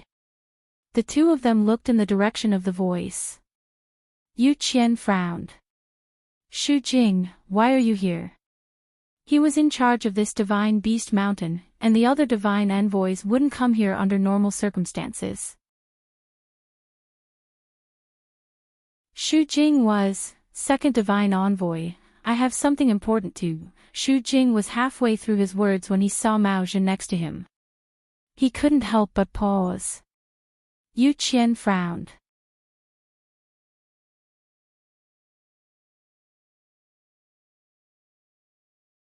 Chapter 24:12. Mao Zhen said that he had something to discuss with him, and Shu Jing actually followed him. How could it be such a coincidence that everything happened at the same time? Then who should he listen to first? Shu Jing glanced at Mao Zhen and said softly, Second Divine Envoy, it's about the Herb Mountain. Yu Qian's heart skipped a beat. Mao Zhen's gaze wandered back and forth between the two of them for a moment before he laughed. Second Divine Envoy seems to be very busy, so I'll make a long story short. I want to make a trip to Fengming Mountain, and I would like to ask for your permission. Yu Qian's expression was slightly cold, and he rejected without any hesitation. Patriarch Mao Zhen, I'm afraid that's not appropriate. Oh. Mao Zhen didn't seem surprised by his answer, and his expression didn't change. Second Divine Envoy, you don't have to think too much. I'm only going there to pay my respects to my ancestors. I don't have any other intentions. Yu Qian's pupils constricted, and his gaze was sharp and cold as he looked at Mao Zhen. Mao Zhen smiled, but there was no smile in his eyes.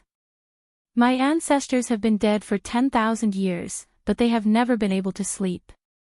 As a junior, it's really hard to feel at ease. Although it's for the illusory god palace and the divine master, it's not too much for me to want to pay my respects to them, right? Although he was smiling, his expression wasn't gentle, and there was even a hint of sharpness. Yu Qian stared at him for a long time before he raised his hand and threw out a jade pendant. Patriarch Mao Zhen, for Mao Yu's sake, I've always been polite to you. I hope you understand what you should do and what you shouldn't do. Mao Zhen held the jade pendant in his hand and looked at it for a while before smiling. Of course. After saying that, he nodded slightly at Shu Jing. I've said what I wanted to say, so I won't disturb the two divine envoys any longer. Then, he left without any reluctance, and his figure quickly disappeared from their sight. Shu Jing frowned. Second Divine Envoy, Mao Zhen is the patriarch of the great Phoenix Dragon race. I'm afraid it's not appropriate for you to let him go to Fengming Mountain just like that, right? What if he wouldn't dare. Yu Qian's tone was firm. He didn't seem to want to talk about this and changed the topic. You mentioned a herb mountain just now. What's going on? Shu Jing took a deep breath and briefly recounted what had happened. Seeing that Yu Qian's expression was getting uglier and uglier, Shu Jing's voice became softer and softer. She felt guilty. But she also knew that there was nothing she could do. Relying on herself, it was indeed impossible to solve the problem of the herb mountain. Shu Jing knows that he is incompetent and has failed to live up to the expectations entrusted to him by the higher-ups. However, the heavenly gate was about to close, and there was not much time left. Shu Jing was worried that something would happen if this dragged on. So, I have no choice but to ask for your help. Shu Jing is willing to bear any punishment. I only hope that you and the first oracle will consider it carefully. Don't wait until things are out of control before you deal with it. At that time, it will be really troublesome. Yu Qian was indeed very angry with Shu Jing, but her words were not without reason. This was a matter of great importance. Although they were angry, they could not really stay out of it. Yu Qian was silent for a long time. Then, he said coldly, "You didn't look for the first oracle about this matter." Shu Jing looked hesitant. "I have already begged the first oracle several times before, but he refused to even meet me once. Let alone this matter." In desperation, she could only turn to Yu Qian for help. Yu Qian suddenly laughed. His voice was emotionless. "If you can't solve it, then this matter should be handed over to the first oracle. After all, I am only the second oracle. There are many things that I can't intervene in." Shu Jing was a little confused. Wasn't the second oracle in charge of the illusory god palace all these years when the first oracle was in seclusion? Why was he suddenly shirking his responsibilities now? What was going on? Shu Jing had known Yu Qian for a long time. She knew very well that Yu Qian would definitely be happy to solve these matters. But his attitude now, was it because the first oracle punished him by kneeling outside the door for 3 days? She muttered, "But the first oracle is unwilling to do anything. If even you. Then what should we do if something really happens?" The consequences were not something that she could bear alone. "Second oracle, why don't you go and ask the first oracle personally?" The only one who was qualified to do so was the Yu Qian. However, Yu Qian's face became even gloomier after hearing this. He didn't want to go to the first oracle and be rejected again. But he had to solve this matter. After thinking for a while, he finally said, "You will go with me." In the quiet courtyard, leaves were piled up. A strong white figure suddenly flew over. It was Xue Xue. It landed gracefully, looked around, and then roared in a certain direction. Roar! There was no response. Xue Xue was stunned. A trace of doubt flashed in its ice-blue eyes. Roar! It roared again, but no one paid attention to it. What was going on? Previously, when it came, Hongyao would come out to play with it. It leaped onto the pile of leaves and scratched it a few times with its claws. Leaves flew everywhere. Hongyao was nestled inside, looking listless. Xue Xue tilted its head, raised its claws, and gently pushed it. Hongyao gave it a fierce look. Very annoying. Don't disturb. Xue Xue was inexplicably angered and was confused. It subconsciously looked at the house next to it. Why are you angry with your master? Why are you venting your anger on me? Suddenly, a knock came from outside. Knock knock. Hong Yao. I'm here to look for you. Dumpling's cute and clear voice sounded. Hong Yao immediately turned over and fanned Xue Xue's head with its wings. Xue Xue didn't care about it. It anxiously looked around. Where? Where? It had to find a place to hide. Digression, the wind blows it blows until 6:00 update drops.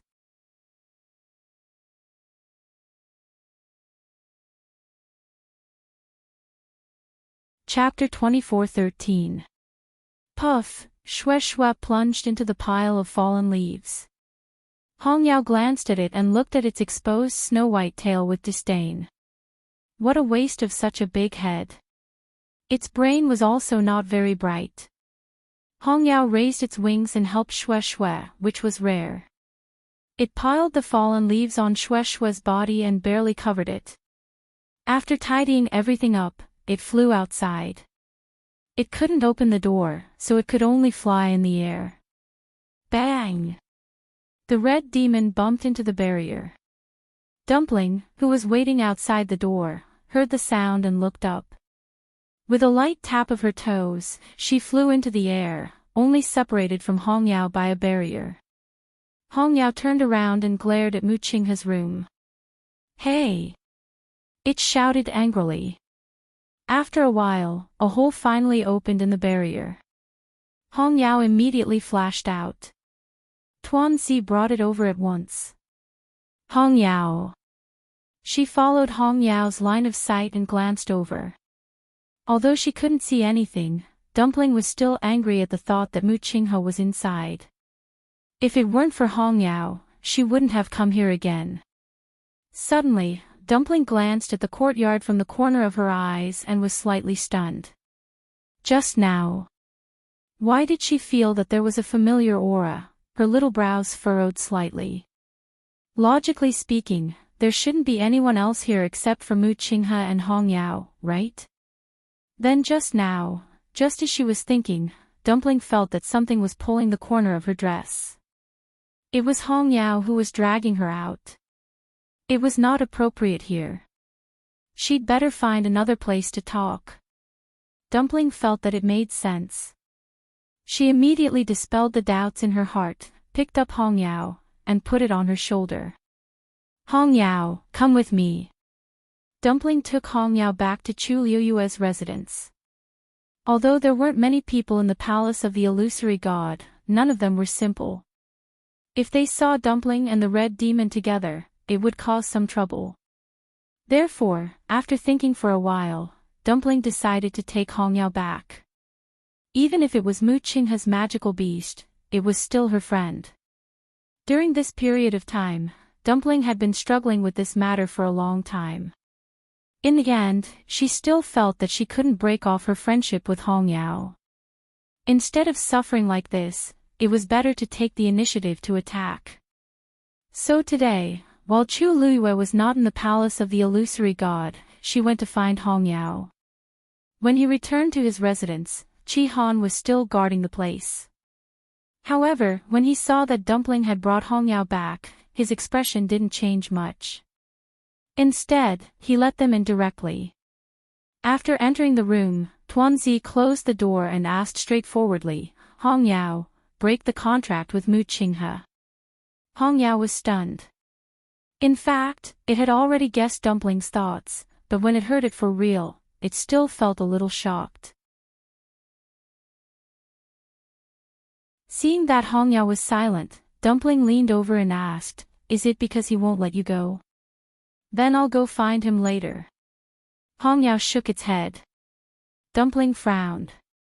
Hong Yao, he doesn't treat you well at all. Why do you continue to stay with him? Come back and stay with us, and you. Isn't that good?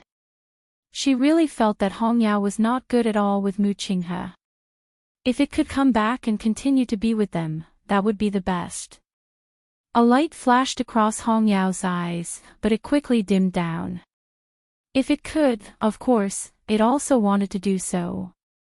But, Hong Yao was silent for a long time and finally shook its head dejectedly. Dumpling looked at it in a daze. She had thought that Hongyao would definitely agree to her proposal. Even if it didn't agree, it must be because it was afraid of Mu Qinghe. But now, it seemed that Hongyao was unwilling to do so. Why? Dumpling was puzzled. Hongyao, why? Although Mu Qinghe was its master, Yu had been very good to it all these years. Didn't it always want to follow Yu? Hongyao turned its head away and refused to speak. Dumpling moved her head closer, and Hongyao turned its head away. Dumpling went around it again, and Hongyao turned around again. After this, Dumpling's patience was exhausted. She puffed up her cheeks. If you really don't want to, then I won't force you. Although she was a little puzzled, Dumpling couldn't get angry in her heart. Last time, Hongyao found out about what happened in the illusionary god sea. It could be seen that Hongyao still treated Yu the same as before. But for some reason, it refused to agree to leave Mu Qinghe. Even though it was clearly very angry with Mu Qinghe, it didn't matter. But what exactly happened to you all these years? You can tell me, right? Dumpling sat down on the stool opposite Hongyao. Also, Hongyao, did you already know that Mu Qinghe betrayed you back then? Hongyao immediately shook its head frantically. How could it do this to Yu? Dumpling stared at it closely. You're his contractual fiend. You should know something, right? Hongyao's eyes flashed with a hint of struggle. Chi Han stood outside the door. The illusionary god palace was as cold and lonely as ever. His eyes were deep, and the scar on his face added a bit of coldness to him. No one knew what he was thinking. Bang! The sound of the door being opened was heard. Chi Han turned around and saw a green shadow flying out quickly. Then, Dumpling also ran out, stood by the door, and shouted, "Go away. Don't come back if you leave. I won't talk to you anymore." Her small face was flushed red with anger, and her grape-like eyes were filled with glistening tears. Chi Han frowned. Did she quarrel with Hongyao?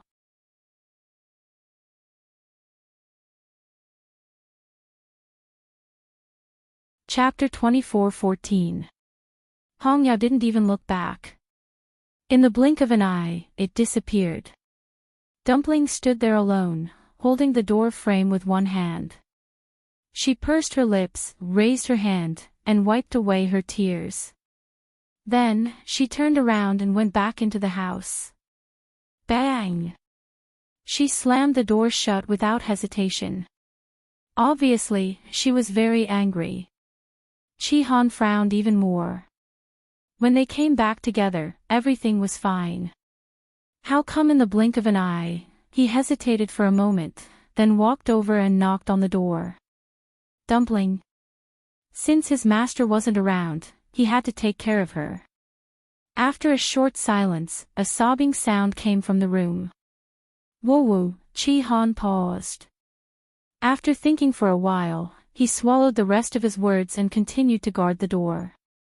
Yu Qian and Xu Jing soon arrived in front of Mu Qinghe's courtyard. Looking at the still tightly shut door, the two of them looked at each other. Both of them had suffered here before. At this time, they were naturally more afraid. But this matter had to be resolved. Yu Qian raised his chin at Xu Jing. You can talk about the trouble in the Herb Mountain yourself. Xu Jing's heart skipped a beat, but he didn't dare to say anything. He could only walk forward. She knew that Yu Qian had been punished to kneel for 3 days and 3 nights. It was already very rare for him to come with her. She didn't dare to ask Yu Qian to do anything else. However, just as she arrived in front of the door, before she could speak, she suddenly heard the sound of wings flapping. She subconsciously looked up and saw a green sparrow covered in green flames. It crossed the barrier and flew into the courtyard. Xu Jing was shocked. Then, she quickly turned around and looked at Yu Qian. Second Oracle, did you see that just now? It seemed to be a 9th grade green sparrow. Yu Qian also frowned. When did such a magical beast appear in the palace of the illusory god? And it seemed to have a close relationship with the first oracle? Otherwise, it would never fly into this place. The first oracle has a contracted magical beast. When did this happen? Shu Jing looked confused. None of the divine envoys had a contract with a magical beast. Only the second divine envoy, Yu Qian, was in charge of the mythological beast mountain. But now, Yu Qian shook his head and said in a deep voice, "I don't know about this." After a moment, he urged. "Forget it. This is not something that you and I can ask about. It is better to report the matter as soon as possible and let the first messenger make a decision." Shu Jing could only nod. Yes. She took a deep breath, turned around, and bowed respectfully. "First oracle, Shu Jing has something important to report." A moment later, an indifferent and cold voice came from inside. "I already know about the barrier. You can go back now." Shu Jing choked. This. She hadn't said anything yet, but the first divine emissary already knew. Yu Qian's expression also changed. Over the years, the first oracle had almost never come out. But many things in the illusory god palace didn't seem to escape his control. This also made Yu Qian secretly shocked again. He thought that the first oracle had made up his mind to delegate power, but in fact, he didn't have this intention at all. How could he compete with such a person? Yu Qian suppressed the chaotic thoughts in his heart and took the initiative to ask. "First oracle, this matter is of great importance. Shu Jing alone can't solve it. You don't plan to do anything. The gate of heaven is about to close." The voice continued to sound. "I have my own plans." With just a few words, he had already expressed his attitude. Shu Jing and Yu Qian exchanged glances and saw a bit of confusion in each other's eyes. At this point, the first oracle still didn't show up. He said he had his own plans. What did he mean? Shu Jing wanted to continue asking, but Yu Qian had already spoken. "Yes. We know." After saying that, he gave Shu Jing a look. The two of them left in unison. After walking for a while, Shu Jing couldn't help but ask. "Second oracle, what do you think the first oracle is planning to do?" So many things have happened in the illusory god palace during this period, but he refused to show up. He can't be like this when the gate of heaven closes, right? Impossible. Yu Qian immediately denied her guess. At that time, even the emperor will descend, let alone him. We just have to wait. Anyway, they had already said what they needed to say. If something really happened, it couldn't be completely blamed on them. Hearing that name, Shu Jing suddenly felt a deep sense of respect and fear. Immediately, she suddenly thought of something and asked hesitantly. "By the way, there's something. Second oracle, do you know what the left divine general has been busy with recently?" Yu Qian glanced at her. "How would I know this?" The left divine general and the right divine general were the emperor's most trusted confidants. They were also the two strongest generals under him. Their status was respected and their strength was unfathomable. Even he didn't dare to treat them casually in front of those two. How would he know this? Shu Jing nodded with some disappointment. In fact, she had already expected this result, but she was unwilling to accept it and still wanted to ask clearly. "Why are you suddenly asking this?" "Nothing." Shu Jing forced a smile and casually came up with an excuse. But who was Yu Qian? He could see Shu Jing's thoughts clearly. But he didn't point it out. "It's almost time. At that time, they will definitely appear with the emperor. If you're not in a hurry, just wait patiently." Yes.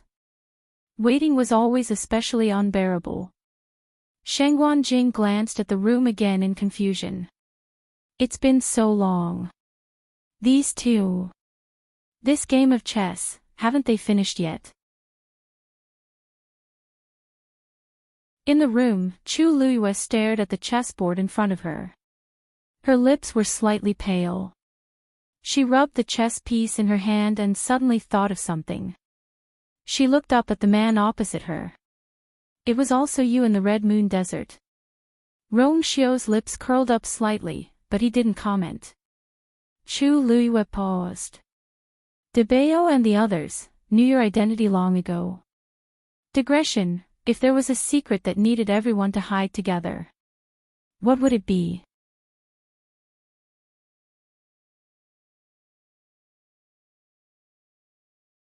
Chapter 24:15. Rong Xiu pondered for a moment, as if thinking about how to answer this question.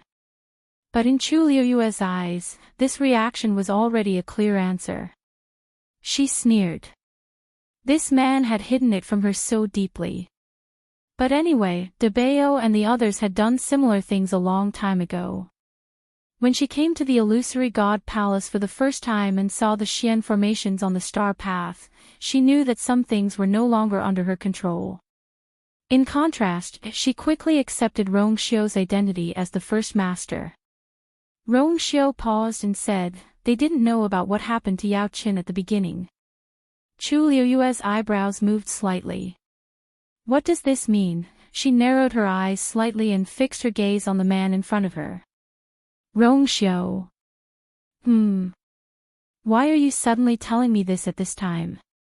Chu Luiyue asked softly. First Master, if Rong Xiu didn't take the initiative to say it, she probably would never have thought of it. It didn't seem to matter even if these things were to be buried under the dust of time. But he still said it, and at this time. Rong Xiu smiled. There are some things that you will know eventually. In the past, he didn't want her to know and did everything possible to hide it. But now, he still had to say it.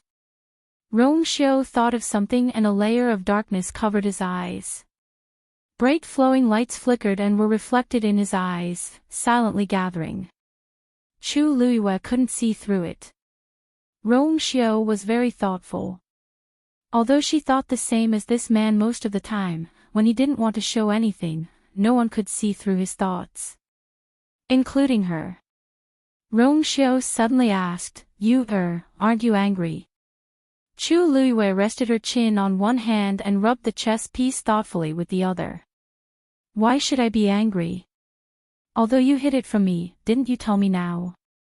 She was actually not particularly concerned about this matter.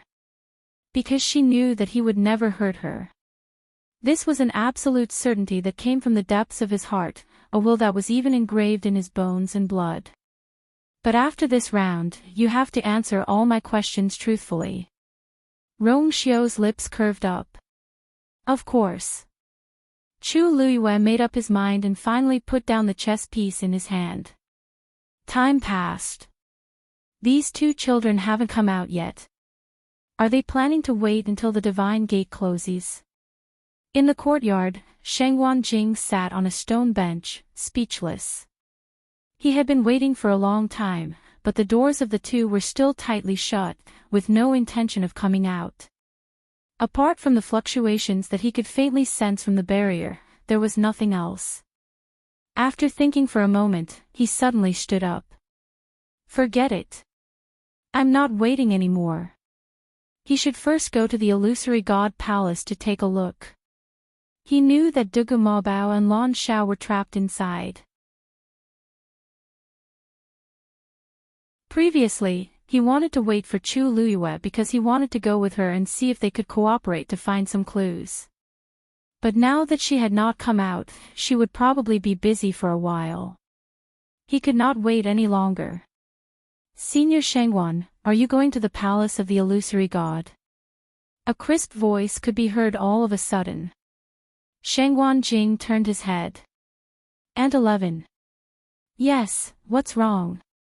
Aunt 11 thought for a moment and shook her head. My sister and I also want to go to the palace of the illusory god, but it might be a little difficult. Shengwan Jing was a little curious. I heard the two of you talk about this before. Why? Are you curious about what it's like inside? Why don't I come back later and tell you about it? Aunt 11 shook her head. No. It's just. She was not curious. She just wanted to go in. But this feeling was really hard to describe. She pursed her lips. Then I wish you the best. Shengguan Jing did not think too much about it. He just thought that Aunt 11 and Aunt 12 were still children and wanted to go to the palace of the illusory god to take a look. Not to mention them, who in the entire palace of the illusory god didn't want to go in. It was normal. Just as he got up, he heard another series of footsteps. Hey! Shengguan! Wait! Shengguan Jing turned his gaze and saw Tang Ke walking over quickly. Then, Tang Ke handed over a jade bracelet. This is the interspatial bracelet I just made recently. There are some things I prepared for Lizzie in it. Can you help me send it over? Shengguan Jing subconsciously took the bracelet and looked at him strangely. Senior Tang Ke, if you want to send it over, can't you go yourself? He was also a refining saint. It was easy for him to go in. Why did he have to ask him for help? The corner of Tang Ke's eyes twitched. Ahem, this. I still have something to deal with, so. I may not be able to go for the time being. Shengguan Jing looked suspicious. Something. What could happen to him? If it was before, Tang Ke was mostly helping to guide him, it would be understandable. But now, he had successfully broken through to become a refining saint. Logically speaking, Tang Ke should be free, right? Besides, everyone knew how Tang Ke treated Su Li. He clearly missed Su Li very much, but he refused to go to the palace of the illusory god. Senior Tang Ke, is it inconvenient? Shengguan Jing asked tentatively. Tang Ke hurriedly waved his hand. No, no. I really can't get away for the time being. Wait for a while, I'll go over.